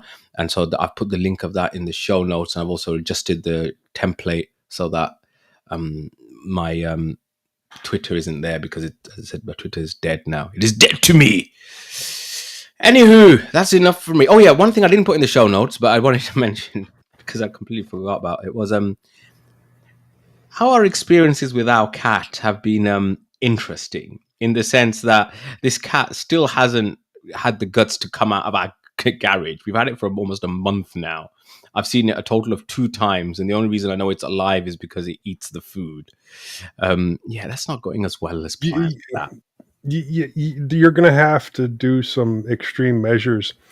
Only bring the food into the garage when you're in there and sitting with the food. Make the cat come to you, and then make the cat be petted the entire time it's eating. Yeah, so I did try this, but the problem is that I have a wife and kids who seem to think that their role in life is to ignore every single thing that I say or do. That makes 2 of us. Yeah. Welcome to domestic life. Yeah. There it it's is. just depressing. Oh, by the way, I dropped a couple of songs that I think you might enjoy in the music Discord. Oh, okay. I'll share some of the Arab metal ones as well. Yeah, I saw you had shared the Youngblood one. I had listened to that previously. It's really good, isn't it? Yeah, it's good. Yeah, he's got a good voice, that lad. Anyway, go on, Eric.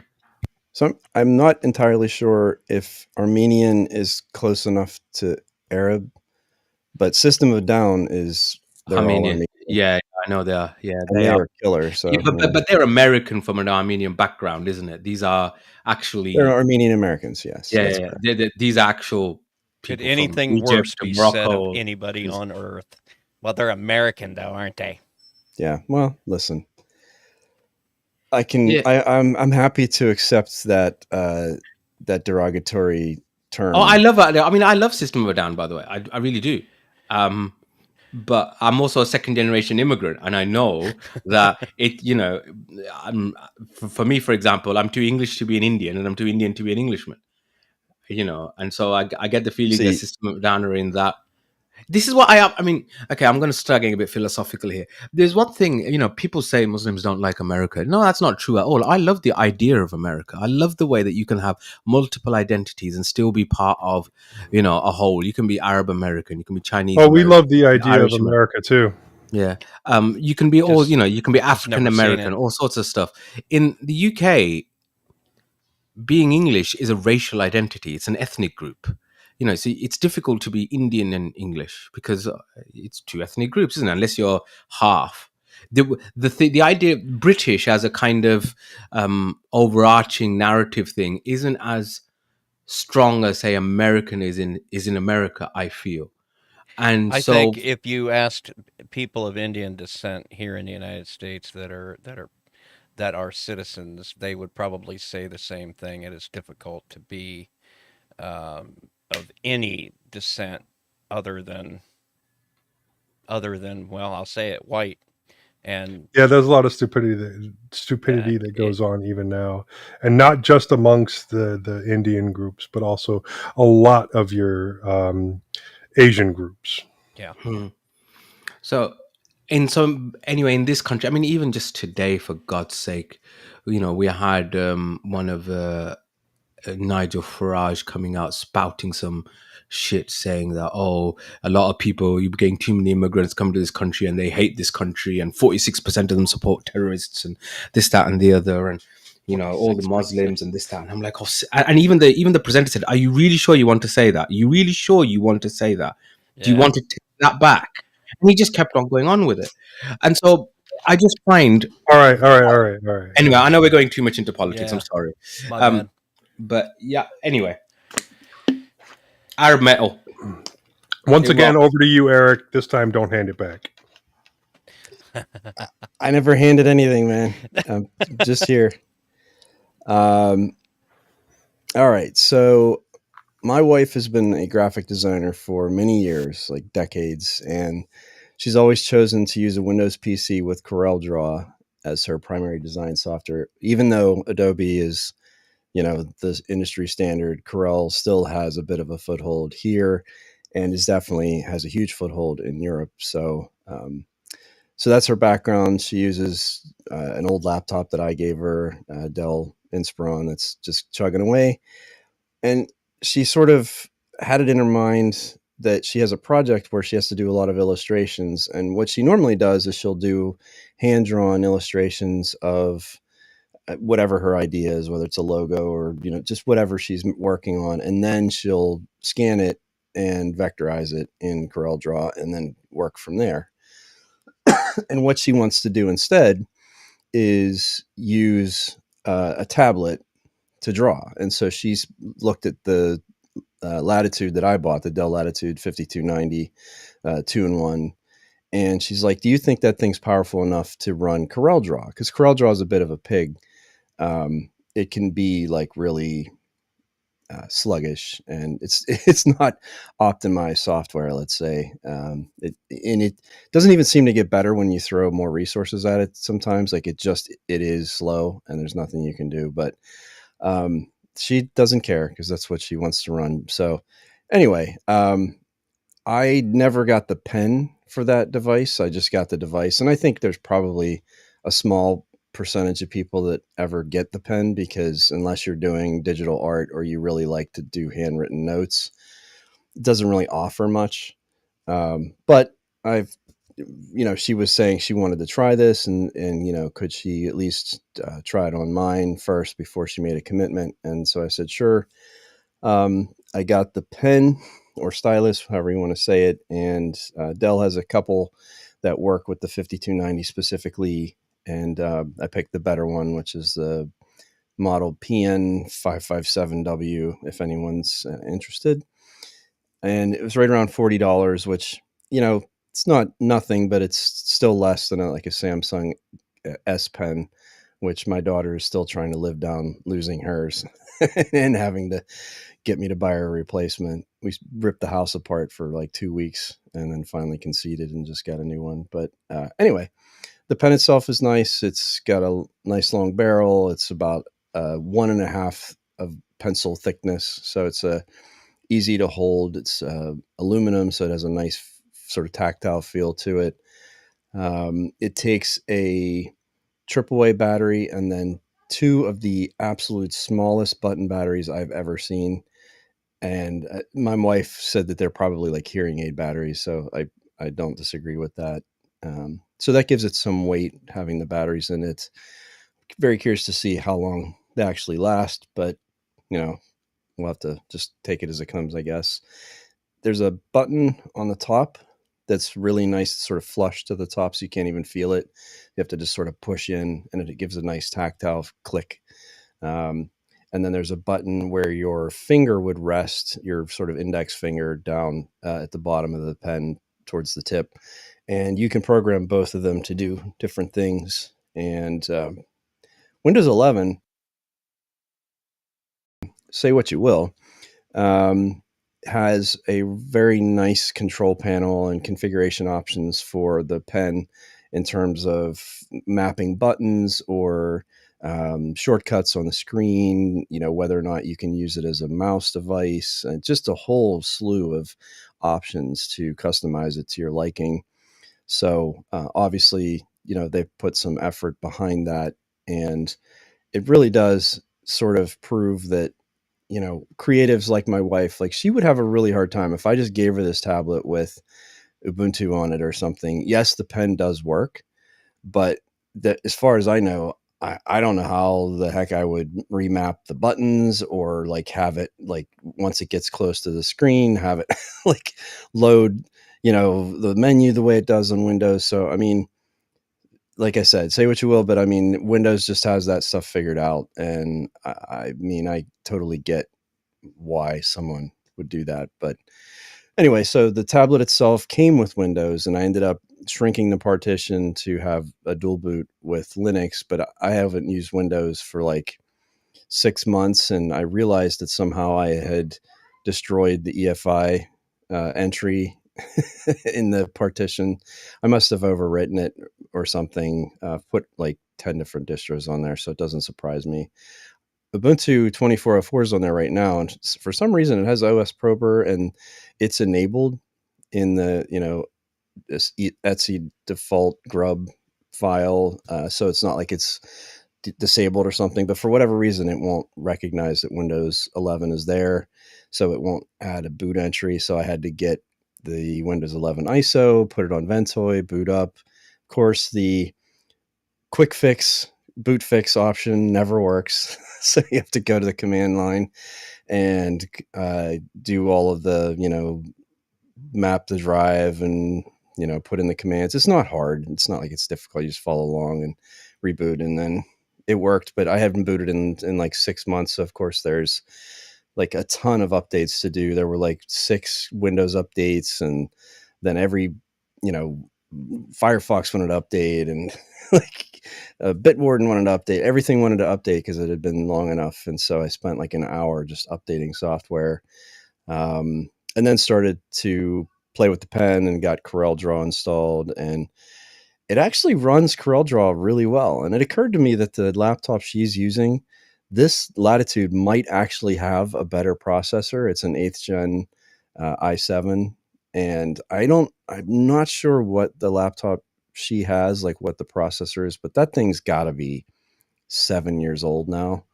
So it's probably very close to the same sort of compute power. And anyway, so the machine seems to be running it really well. I don't know anything about Corel Draw at all. Like, I open it and I look at it and go, okay, yep, there's a bunch of stuff here that I have absolutely no idea what it does.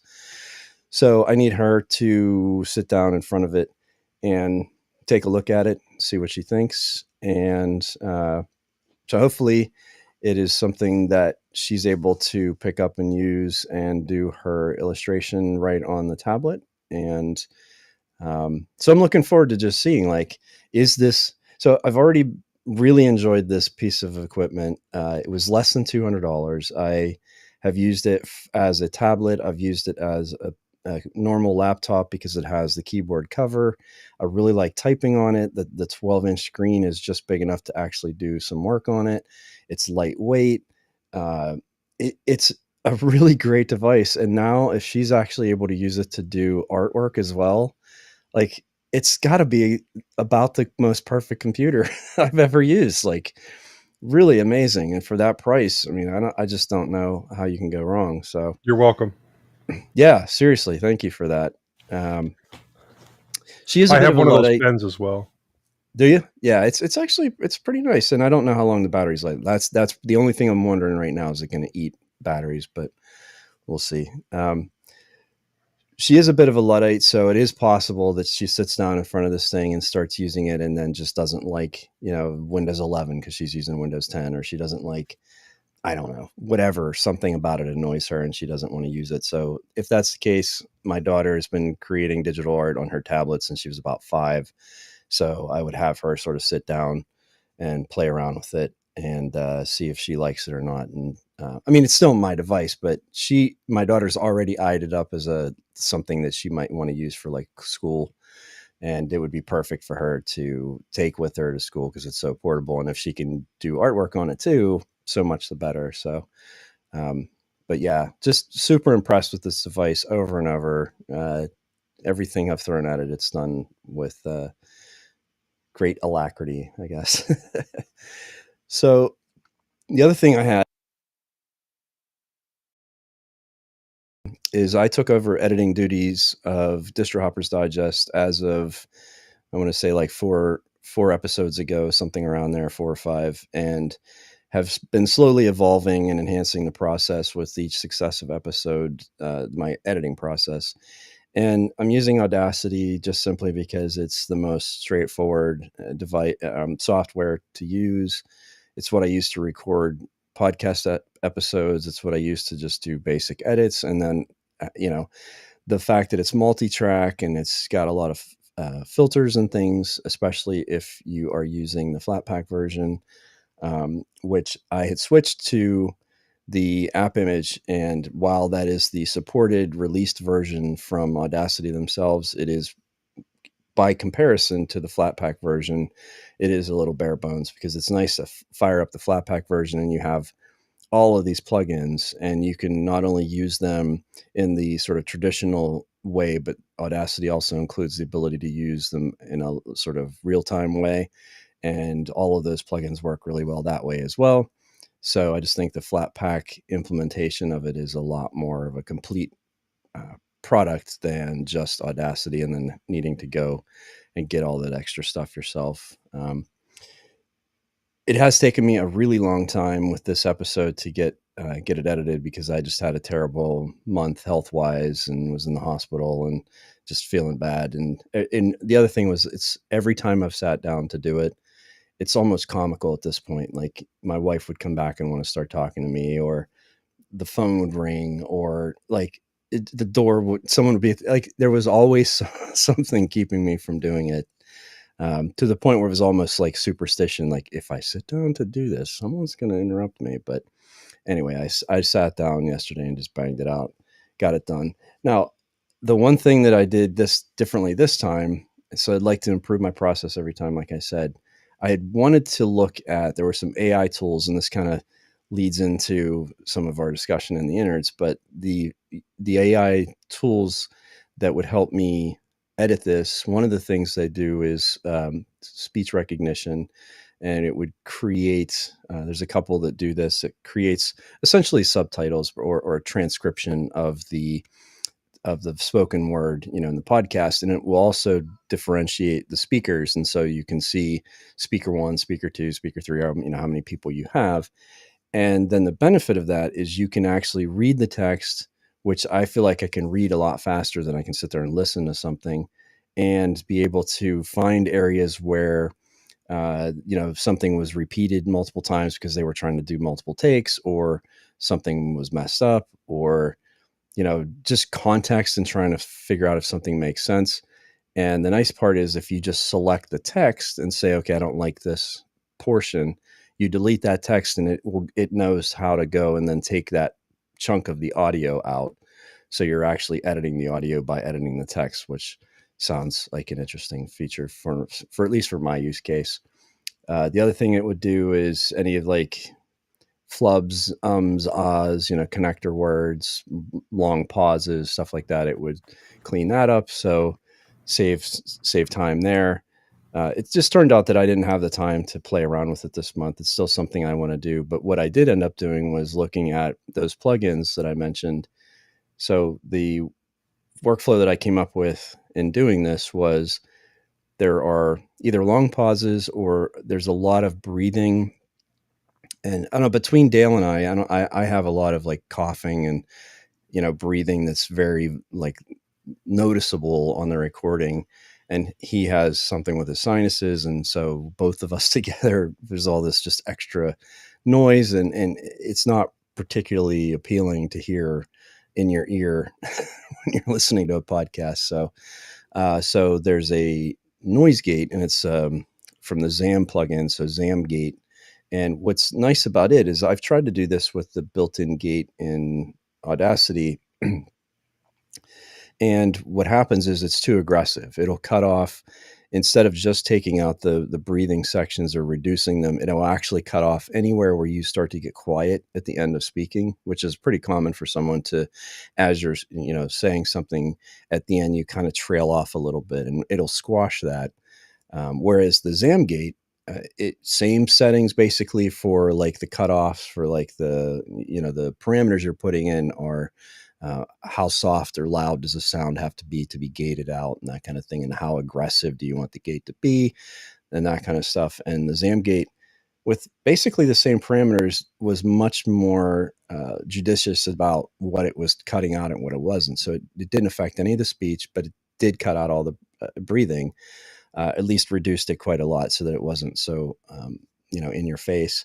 So that was great. And then I went back and used truncated silence, and that ended up cutting out a bunch of just extra space that didn't need to be there. But I try to still leave enough space that it doesn't sound like, everything's just stacked on top of.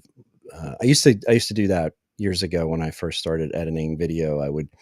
Anything that was more than like half a second, I would cut out, and it had an unnatural character to it where it was like, there are natural pauses in speech. And if you make it so that everything is really quick, and I'm sure you've probably seen those videos where they have that quick cut stuff, and that kind of drives me crazy. So anyway, I figured out that you kind of need a little more room. So anyway, truncate silence, I set it so that it wasn't squashing too much, but it did take out enough that it sounded more natural.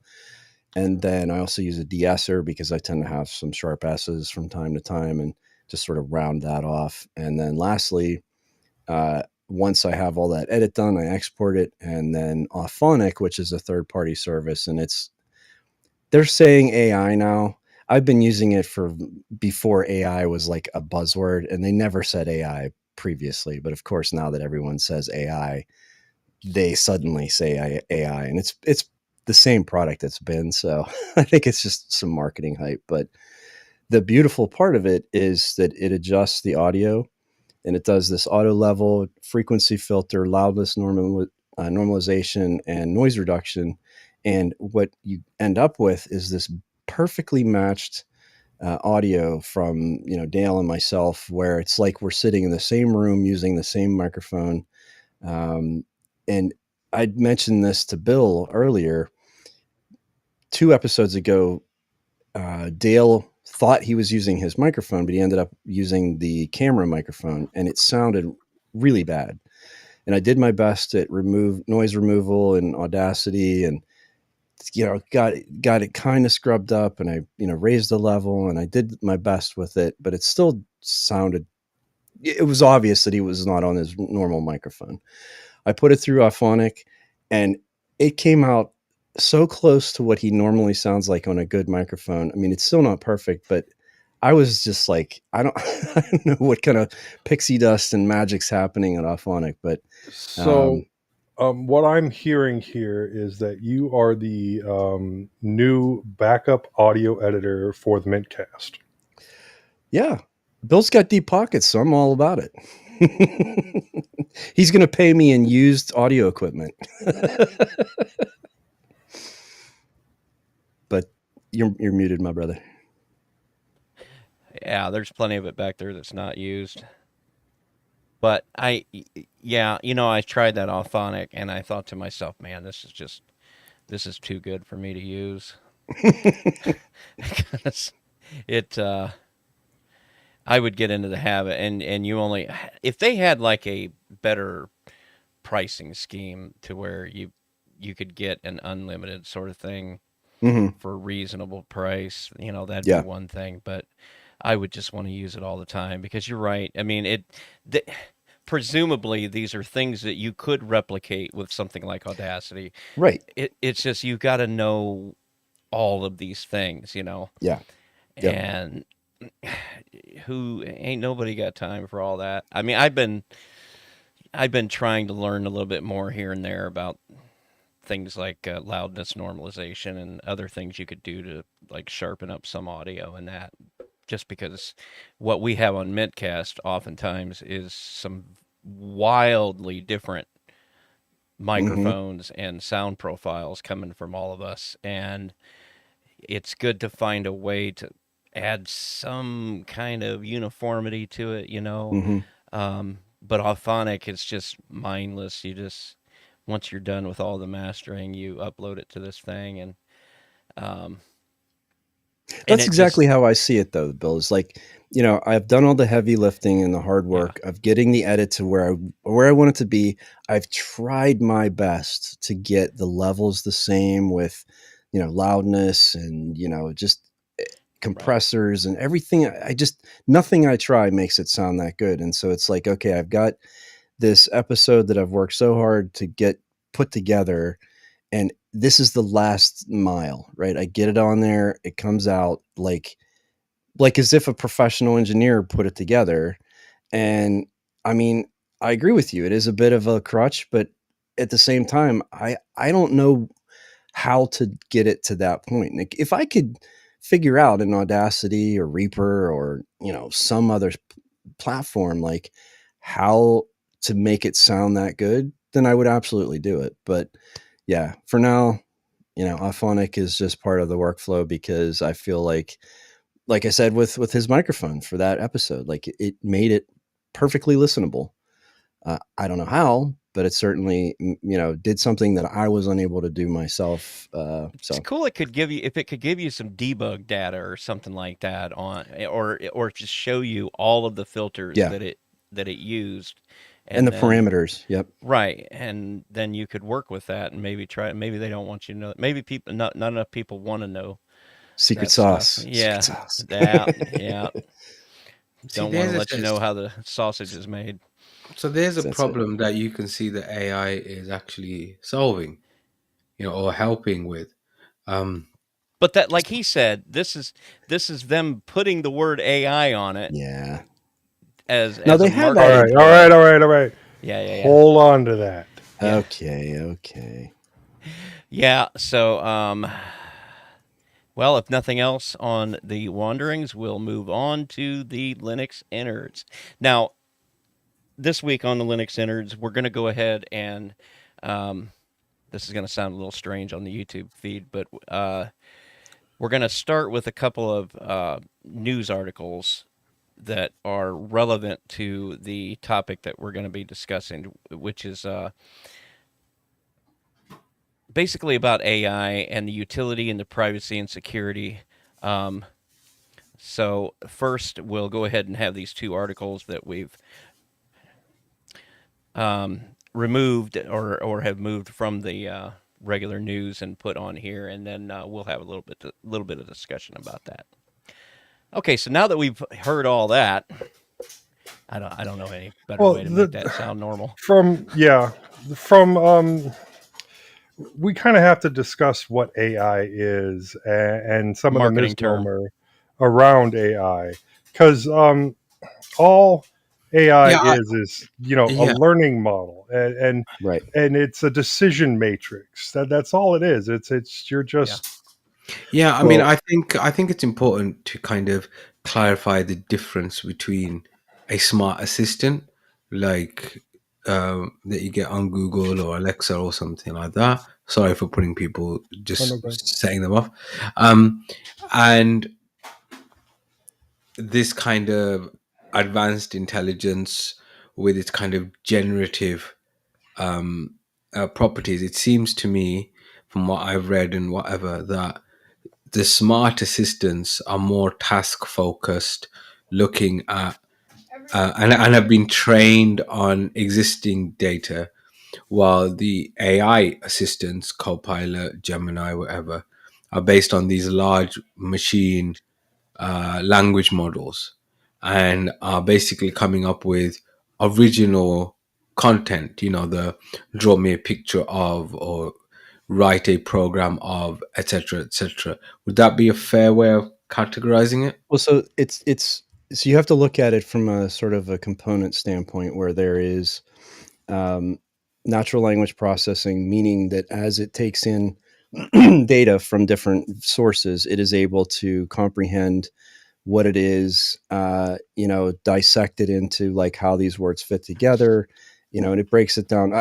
I worked for a company that did natural language processing 15 years ago before it was ever considered AI. Like it was just machine learning. It wasn't, that's what they called it, machine learning. I mean, you could have technically called it AI back then because it really was looking at natural language and trying to break it down and figure out the purpose for what I was doing was medical billing. So it was looking in doctors' notes for actionable phrases and terms that mapped to a billable item. That's basically what it did. And it had to have enough of an understanding of where it was in context and how was it used and what section of the document was it. And so there was all these different like parameters and structure that you had to give it.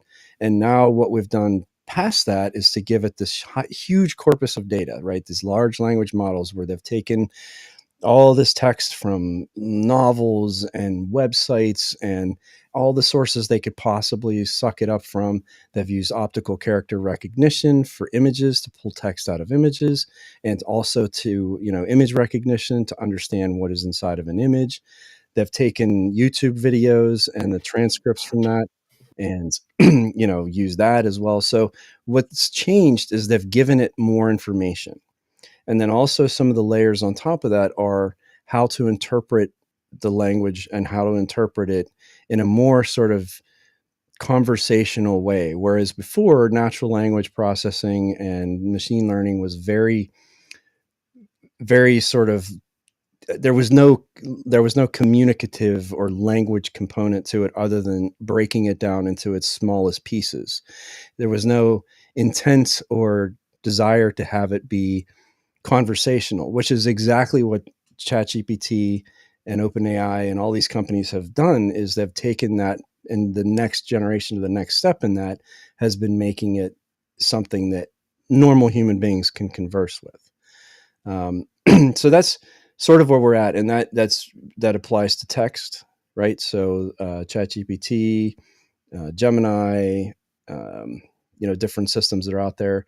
There is image based, so Stable Diffusion, Dolly, different things like that. There's audio components where it can generate audio as well. So sort of all of the different areas of communication, I guess you could say, because you have visual communication, you have audible communication, and you have text-based communication.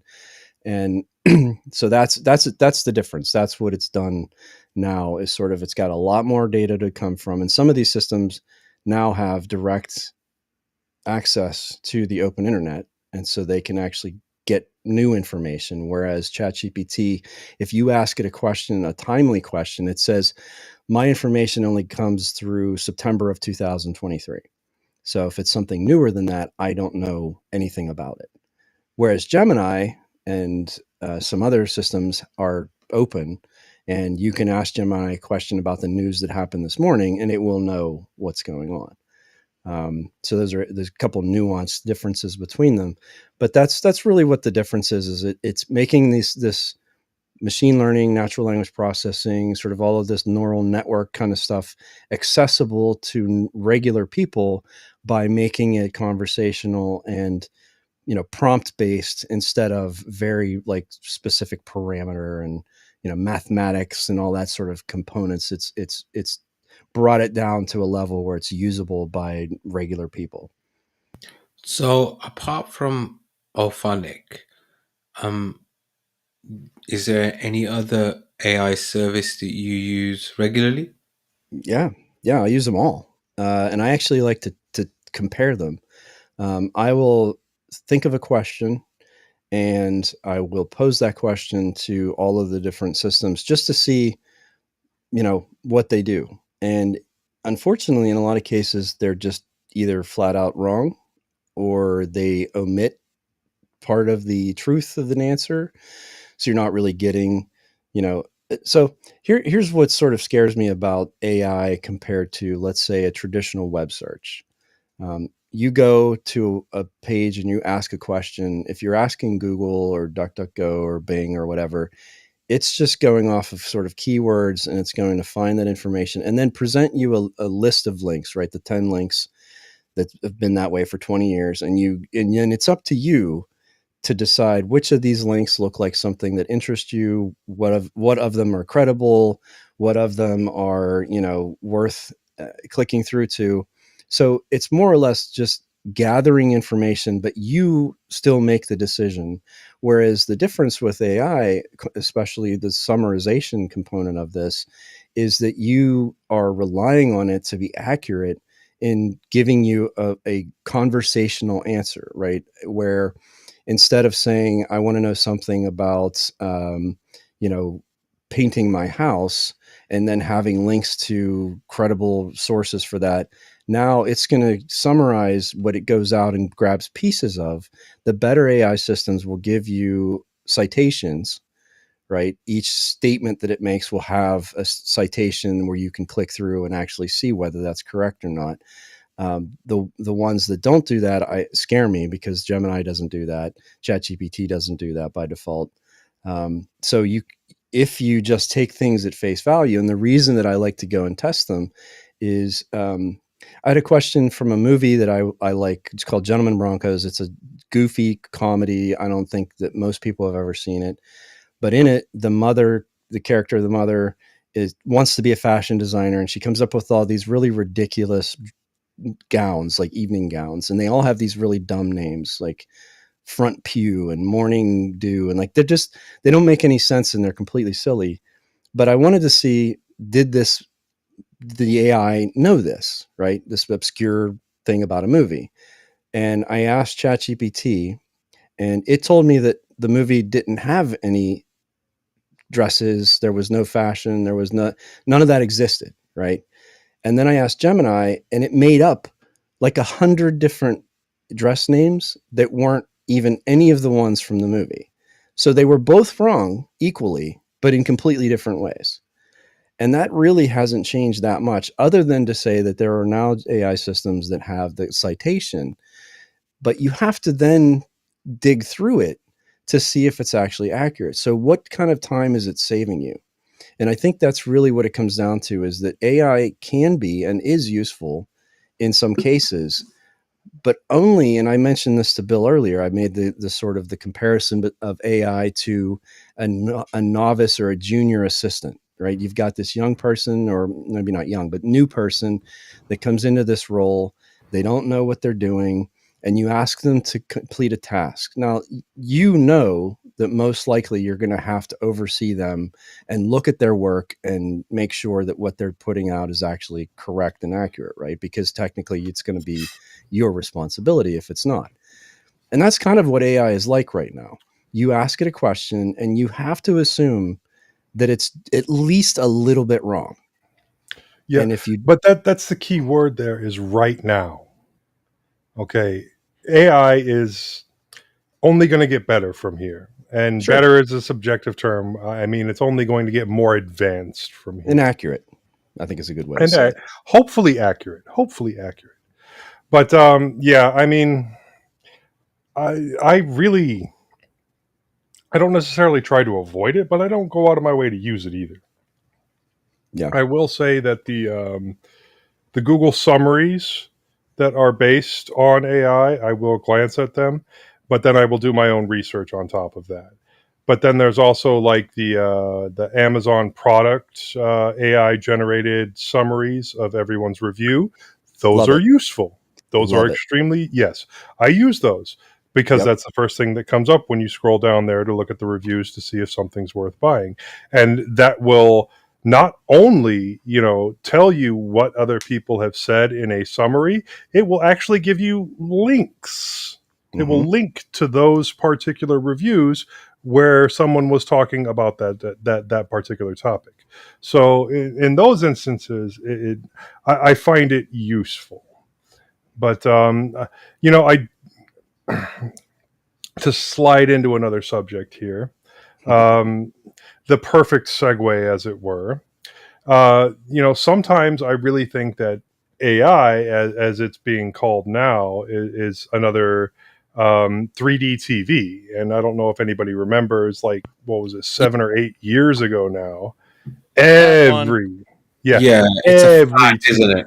It's yeah, a fact. Was that every, the one where you didn't need to wear glasses? yeah, Yeah, where you did not need the 3D glasses, and like every manufacturer thought that was the next huge thing. yeah. I And mean, basically, everybody, all these big manufacturers are trying to find the next big thing because since the since the smartphone, what really has kicked off iPads to an extent, different types of Bluetooth earbuds and headphones, watches, watches, but Yeah. watches took a while to get going.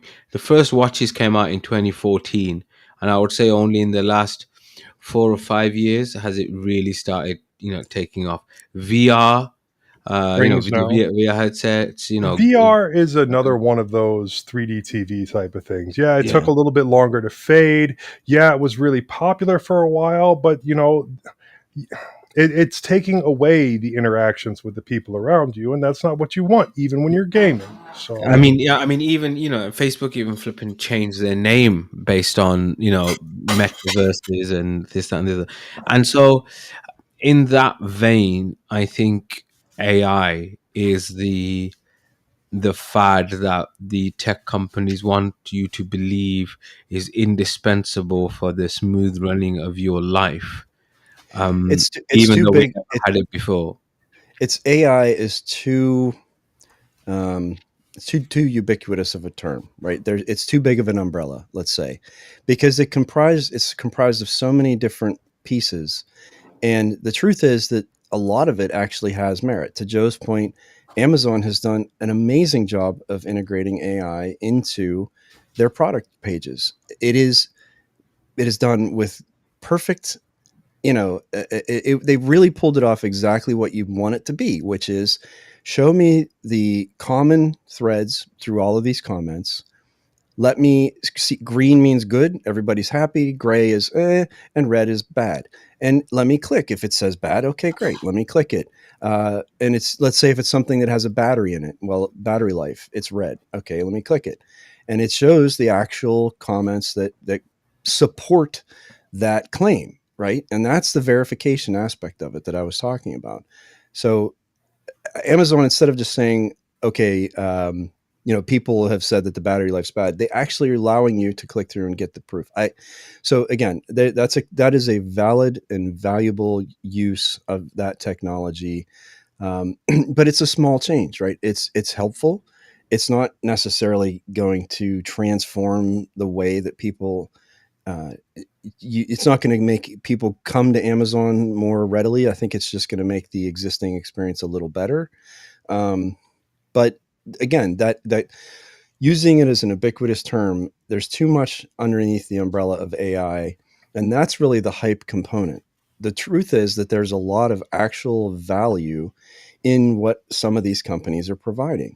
The code generation, the Copilot stuff for VS Code, I haven't heard anyone say that they didn't find it at least partially valuable. I mean, and I know from my own perspective, like in the past, using uh, those types of development systems where I would have skeleton files or quick start files that would just at least give me some structure, and then I can kind of fill in like YAML files and now But instead of every programmer does that. I mean, you have your library of stuff, and okay, you're using that as a structure. Granted, it's not the end thing, but you're almost never starting from scratch as a right. programmer. And now, and that's exactly how I kind of see this. But if you're responsible and you use it in the way that it's intended, which is as a quick start to get you from 0 to 50% of the way or 30% of the way, whatever that is, to save you all of, especially the grunt work.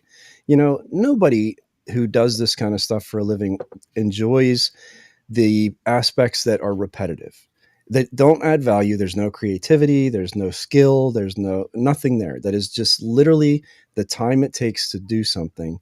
And if an assistive technology can do that for you and then get you to the point where now you are able to do the things that you're good at and that are valuable, that the value you're providing to the employer, whatever, if it's open source, the value you're providing to the project. And so in the development sense, AI has been a huge success. And I think in a lot of other areas as well. I think, for a marketing component, like on websites, it's very difficult for me to go to a customer and ask them exactly what they want me to say on their website because they haven't thought about it. And that's not their skill set. They might not be the most articulate person in the world.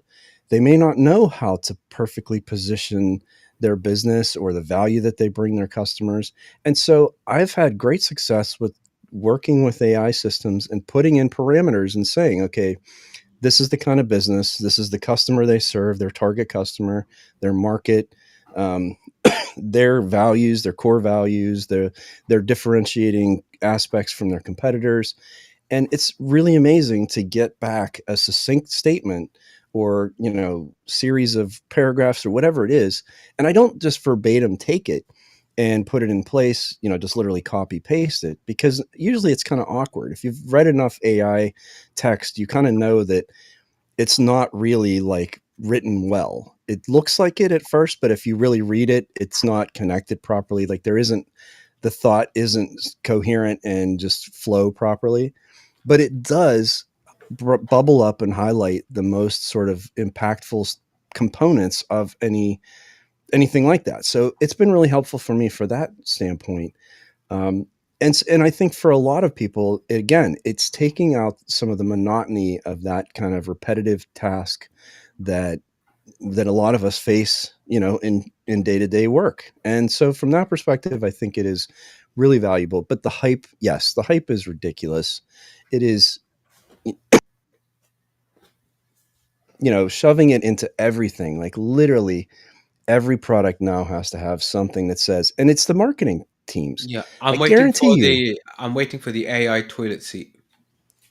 Hey, you know what? If a marketer, I'm sure it exists in Japan already. yeah, right. The bidets, somehow the bidets will have an AI component They that they talk know. to you.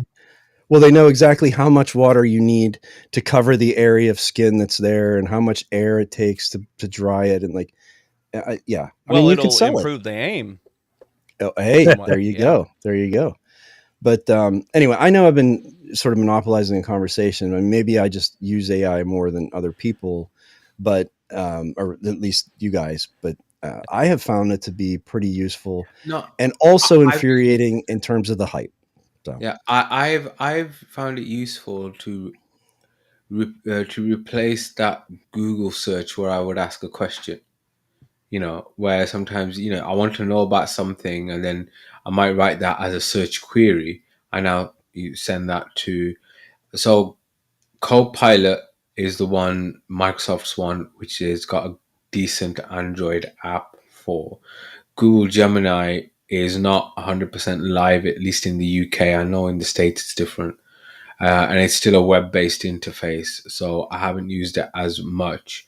You know what it wants to do on at least on a Pixel? If I try to install Gemini, it wants to take over for Assistant. Yeah, That's the only option you get. You can't just have it coexist. And I don't want it to take over Assistant because Assistant does some things that I still appreciate that Gemini doesn't. Sorry. yeah. And so sometimes if I have an actual just general question, like I remember there was a couple of science questions I had, and I just thought instead of actually searching for it directly, I'll just ask Copilot. Now, the worry which a lot of people have had, and I've heard this in a lot of the tech press and stuff like that, is the fact that a lot of these things seem to hallucinate and confabulate and are a bit delusional. Remember when we had Brave has an AI called Leo, and I think I put it on. We were on. I can't remember if we were on OTC or we were on mintCast, and I asked it the question, "What is mintCast?" And it said that we were some kind of crypto wallet. You know, and that was trained on Lambda language model, which is the one that Facebook uses. And this is something that lots of other tech reviewers and things have talked about, that you can ask a reasonably simple question that you know the answer to, and it will give you the wrong answer. And so therefore the utility of it, you're getting a couple of these devices, like for example the Humane AI pin, the Rabbit R1, whatever, and they want I was actually going to discuss the Rabbit R1. Yeah, I was going to say, well, okay, before I let you get into it, let me just quickly say, they want us to use that instead of our smartphones for, say, booking a hotel or transferring money or whatever. But they're just so inaccurate and wrong, fundamentally wrong, that you can't you use it. So here's not one. just that. Oh, go ahead. Sorry, go ahead, Joe. No, go ahead. Well, not just that. I mean, I've seen, there was some rather massive reviews on like the Rabbit R1, the Rabbit AI, and then there was some follow ups where people actually looked a little deeper into the Rabbit AI. And yes, this is a Kickstarter. This is a new device. It's very, very new technology, and a lot of people were discussing the whole fact that people are putting out, the only way to stay ahead these days is to put out half-baked crap and then slowly improve it over time to make it do the things that you initially said that it would. Okay, fine, whatever. But when people go in and find out that this Rabbit AI device is basically just an Android device with a specific skin on it to make it only run this one application, which then connects to a cloud source to do all the things that you're asking it to do, then why not just have an app on your phone that does that? Exactly. Yeah, I don't understand those devices, not even one bit, other than the sort of like, I guess, unique factor where it's an orange box, and so and it's $200, and maybe someone just has money laying around, and I guess they want you to like pin it on your shirt or something so it looks like. Why not just get a small Android well, they don't make small Android phones anymore, of course. Yeah. But have a small Android phone come out again and have all that functionality be AI and cloud app and all that jazz. Yeah, I just think those companies were doomed to fail from the start. I mean, nobody can say everyone has a smartphone, and no one needs another device to carry around with worse battery life, a worse screen, worse UI, worse like interactivity, that dumb wheel that you have to spin. Like, it's a bad idea all around, and it may be pared like down a little functionality. Maybe a little kid would get some utility out of it. I don't know. Well, they had some things on there where it was supposed to help blind people see what's in front of them, all that jazz.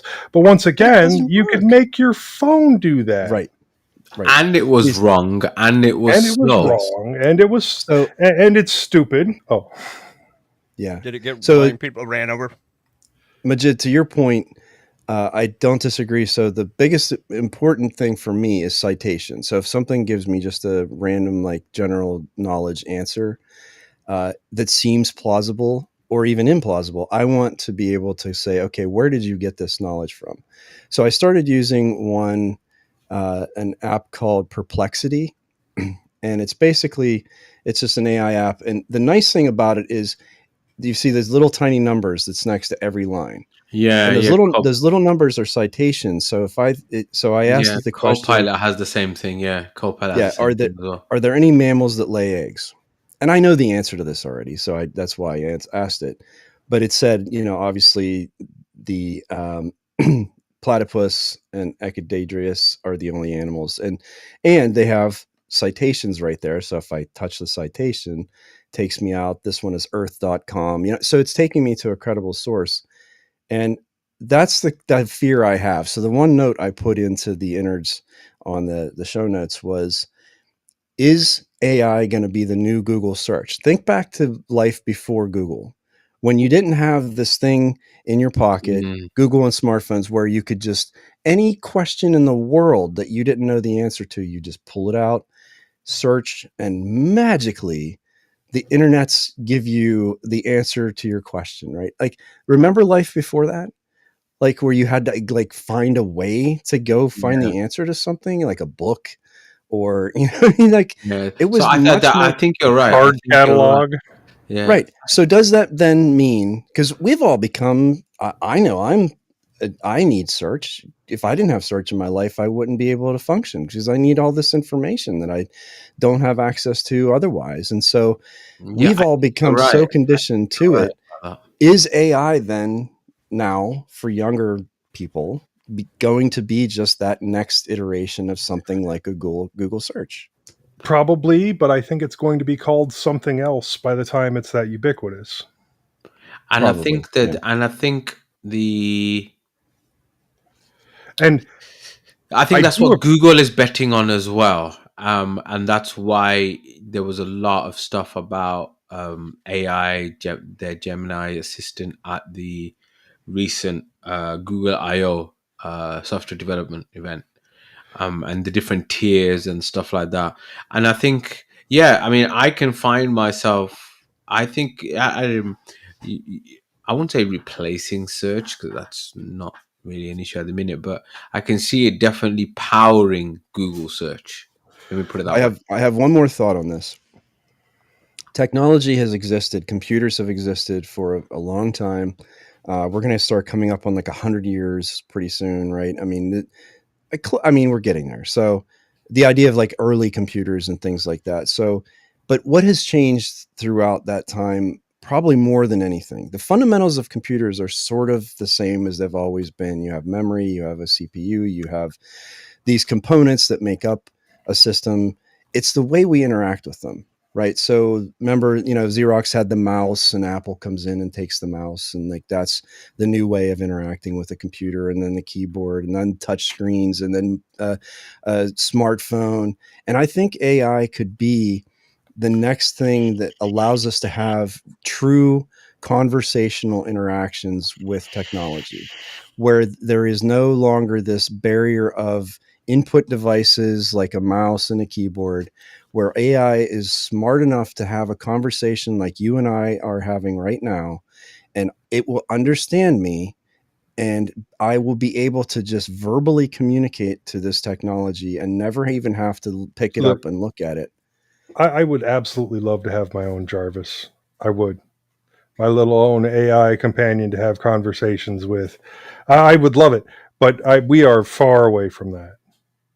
We are, but this is one of those cornerstones, right, of the foundation of what can happen. And I think this is sort of that evolution of again, the way. So Siri and Google Assistant are absolute hot garbage, right? They barely do anything functional. They almost never do what you want them to do, unless it's so specific, like set a timer for 5 minutes. Like, it never gets that wrong because it's so simple. But if I tell it I want to chat with someone, or make an appointment, or find directions, like, it always gets that wrong. This Completely. is where, so Gemini or Copilot, or those systems can be the bridge to something that is a little more intelligent in terms of understanding what you want, The trick there is then, though, it's going to have greater access to your information, and not only, your private information, your email, your contacts, and all the stuff that's on your device, but then also act on your behalf in the larger world. My Pixel phone answers the phone for me right now. Think about that. This thing answers my phone and talks to a person. It says, this is the Google screening. I don't know you. Tell me who you are. Right? And this is That's a big exactly, step. yeah, and this is what we were talking about earlier with the whole Microsoft recall thing, that you have to give more and more information to them. It gets more and more intrusive so that they can then give the experiences like what you're mentioning. I have something similar as well on my Samsung phone. It's, as usual, they call it Bixby something, but it's the same thing, the call assistant thing. And so there's going to, there, as it is, it's very, none of these big tech companies are particularly good stewards of our data as it is. And now we are, it looks like they're going to be taking a lot more. God knows where it's going. How much would you to do. trade? So I'm sorry to cut that short, but Joe, you're saying, you would want your own personal Jarvis. I think a lot of people, if the technology was truly effective and it was really that easy to use, it would be a really hard argument to say, well, Yeah, no, I understand what you mean. I understand what you mean, and I think that's what's actually holding it back from mass adoption at the minute. Is it's just not good enough. But because it's based on these large language models, the more data it gets, the better it gets, and so you're in this kind of weird situation where at the moment it's taking a lot of data, but you're not getting much in return for it. But in the future, a year, 18 months, 2 years from now, maybe you will get, enough. And then you will say, well, okay, I'm happy with it taking screenshots of my screen for the next three, every few seconds. I mean, I can't see whenever I Look, would ever be happy with I'm that. never going to be happy with that. No, but that's an overreach, because it's too open, right? There's no confines, there's no guardrail, no structure. And at least whenever you say it's a Gemini, like, okay, I give you permission to look at my No email. siloing. Exactly. If it's just literally on your screen, it could be anything. Anything could be on your screen, right? Yeah.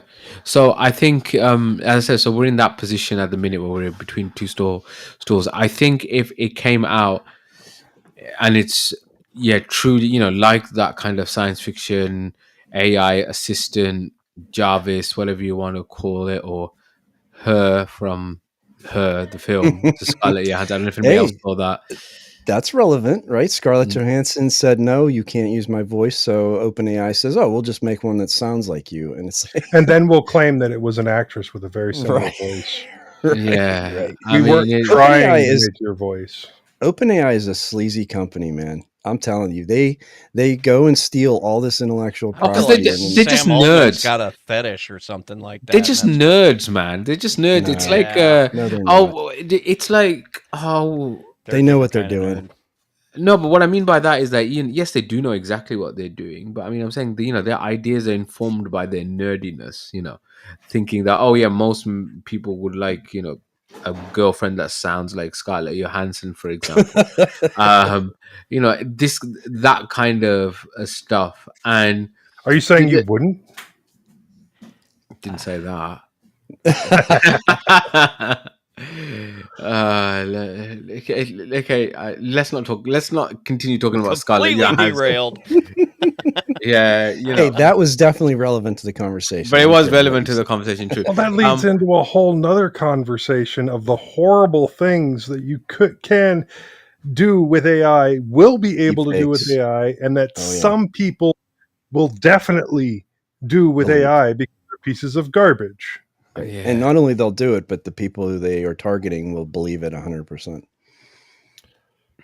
Well, The I mean, arguments. I think this is this is going to be a watch this space kind of thing, isn't it? Because Yeah. we're going to see how this evolves. You know, will it be, you know, as game changing as the Well, smartphone, or will it be, you know, the VR kind of fad that no, slowly? We will I, definitely I revisit this topic Yeah, I several don't times. want to get into this portion of the conversation on today, but just think of the horrible things that you could do with something like porn and AI. Okay, Yeah, no, that's That's exactly already what let's I move happening. thought. on. Let's move on from there. I think we're going to have to call it on the innards for today because yeah, this has been a good conversation, but Sure it's never has. going to end. No.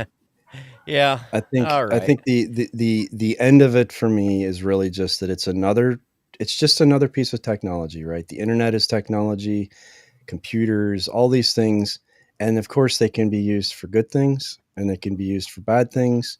I think With great overwhelmingly power comes great responsibility. Yeah.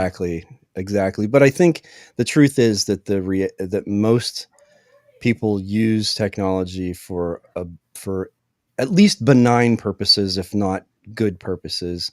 Yes, there's always bad people and bad things happening, but you know, it is that's human nature much more than it is the technology behind it. So anyway, great conversation, good Yeah, stuff. it was. And I'll close by just saying that the difference with this in my mind is the way it came across so sleazy to me from the beginning is just that the unique thing about AI was this was something the whole tech industry was desperate for something new because the phones have not really been all that interesting for a while. Computers, yeah, people ran away from computers just as fast as the phone came out.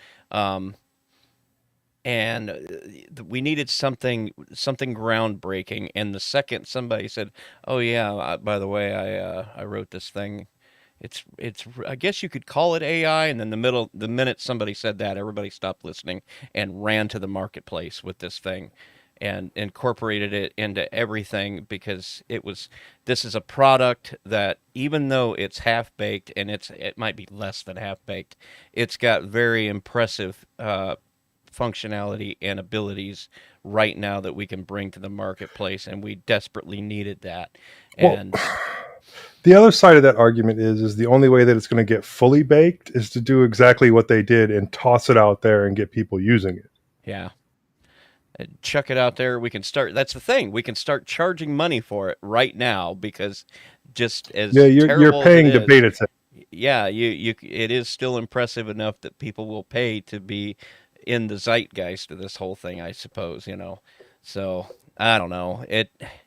I'm always going to be very hesitant about these things.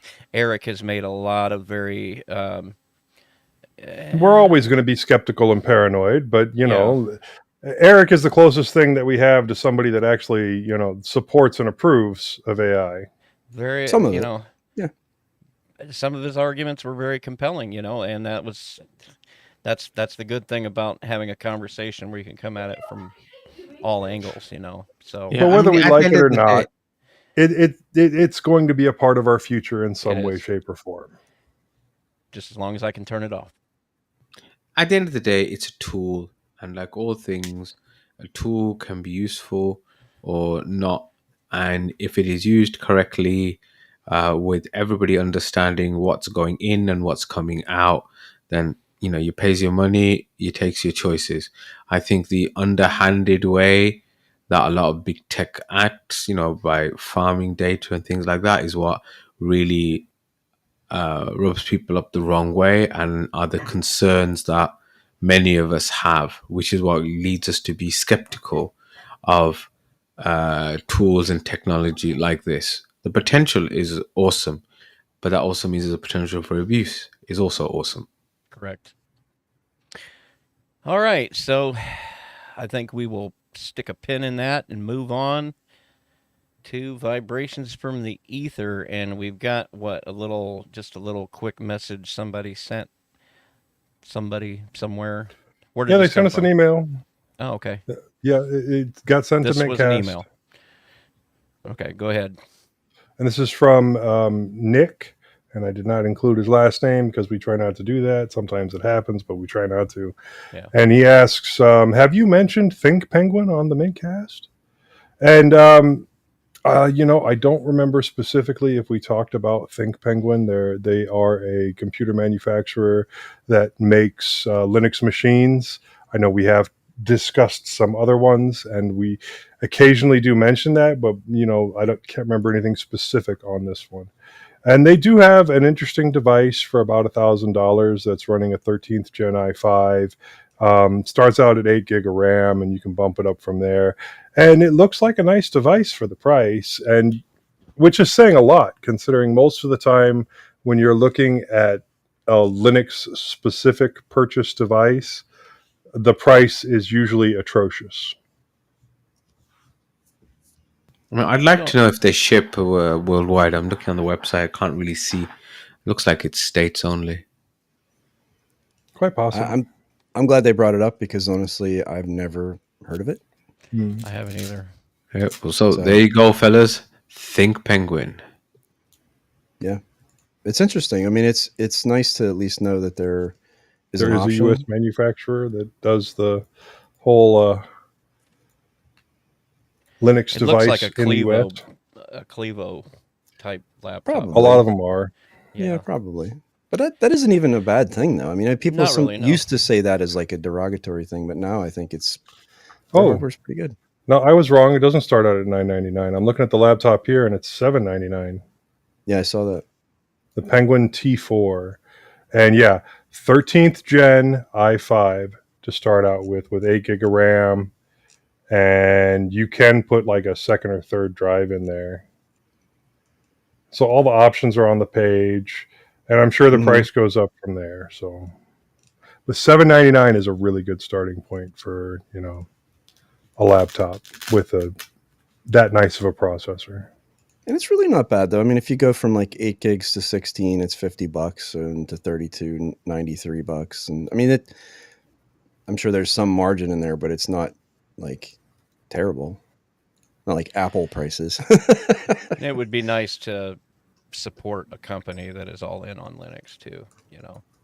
That's worth an extra $100 to me, I think. Sure. All right, so moving on to check this out, and we have 2 links in the show notes. One is to the video that I made, which isn't doing too bad, I might add. It was a decent video. I did my best. It was a lot of stops and starts, but I needed to get it out.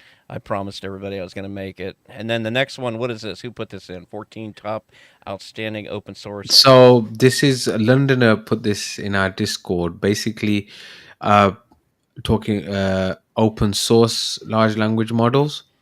So like we've been discussing, OpenAI, Gemini, Lambda, whatever. But there's a bunch of open source ones out there as well. So he put a link to that in our Discord. And I thought it may be useful. Check this out if anybody's interested. Yeah, have a look at that link in the show notes. Moving on to housekeeping and announcements. Thank you for listening to this episode of mintCast. If you see something you'd like to hear about, tell us. Send us an email, mintcast@mintcast.org. Join us live on YouTube. Post at the mintcast subreddit. The mintcast subreddit. Chat with us on Telegram and Discord, or post directly at mintcast.org. Our next episode will be 2 p.m. U.S. Central Time on Sunday, June 9th, 2024. And there's a link in the show notes to get that converted to your time zone. Next roundtable live stream will be 2 p.m. U.S. Central Time on Saturday, June 1st, 2024. And there's a link to get that converted to your time zone in the show notes. Next roundtable live stream will be 2 p.m. U.S. Central Time on Saturday, June 15th, 2024. And there's a link to get that converted to your time zone in the show notes. Live stream information is at mintcast.org/livestream. Wrapping up, Joe, where can we find more of you? Well, I'm on a couple other podcasts. I'm on the Linux Link Tech Show, which you can find at tllts.org. I'm on the Linux Lugcast, which is at linuxlugcast.com. You can send me an email, jb@mintcast.org. We try to put all the emails that we receive into the show notes and give you all a shout out. Or you can buy me a coffee on Ko-fi, link in the show notes. Moss couldn't be here with us today, but if you want to check him out, he's on Full Circle Weekly News, Distro Hoppers Digest. You can hit him up at hardmoss at pm.me for Mastodon, and that's at Zyvola at hostux.social. Bill? Well, you can email me, bill@mintcast.org. I'm Bill_H on Discord. I'm at WCHauser3 at fostodon.org on Mastodon. Also, check out my other two podcasts, Linux OTC and Three Fat Truckers. Links to both of those in the show notes. Majid? Okay, so you can email me at drmajid@mincast.org. I'm at atypical_doctor@mastodon.social, atypical doctor on Instagram and Threads, and the atypical doctor podcast on Spotify and also Linux OTC. And just another PSA, I'm going to be doing an interview on my own podcast in a couple of weeks' time. So I'll, do check that out. Anyway, go on, Eric. Yeah, thanks. You can hear me and see me on this and the Distro Hoppers Digest and Linux OTC podcast, as well as the Linux Saloon and Linux Lugcast streams. If you'd like to get in touch with me, I can be reached by email at eric@mintcast.org, or social platforms. I'm just Eric Adams, not the mayor of New York. Before we leave, we want to make sure to acknowledge some of the people who make mintCast possible. Someone for the audio editing, I suppose that'll probably be me. Archive.org for hosting our audio files. Hopstar for our logo, InitRD for the animated Discord logo. Londoner for our time syncs and various other contributions. As always, it cannot be overstated. I humbly accept everyone's gratitude for hosting the server in which runs our website maintenance, and the Nextcloud server on which we host our show notes and raw audio. Last but not least, the Linux development team for the fine distro we love to talk about. Thanks, Clem.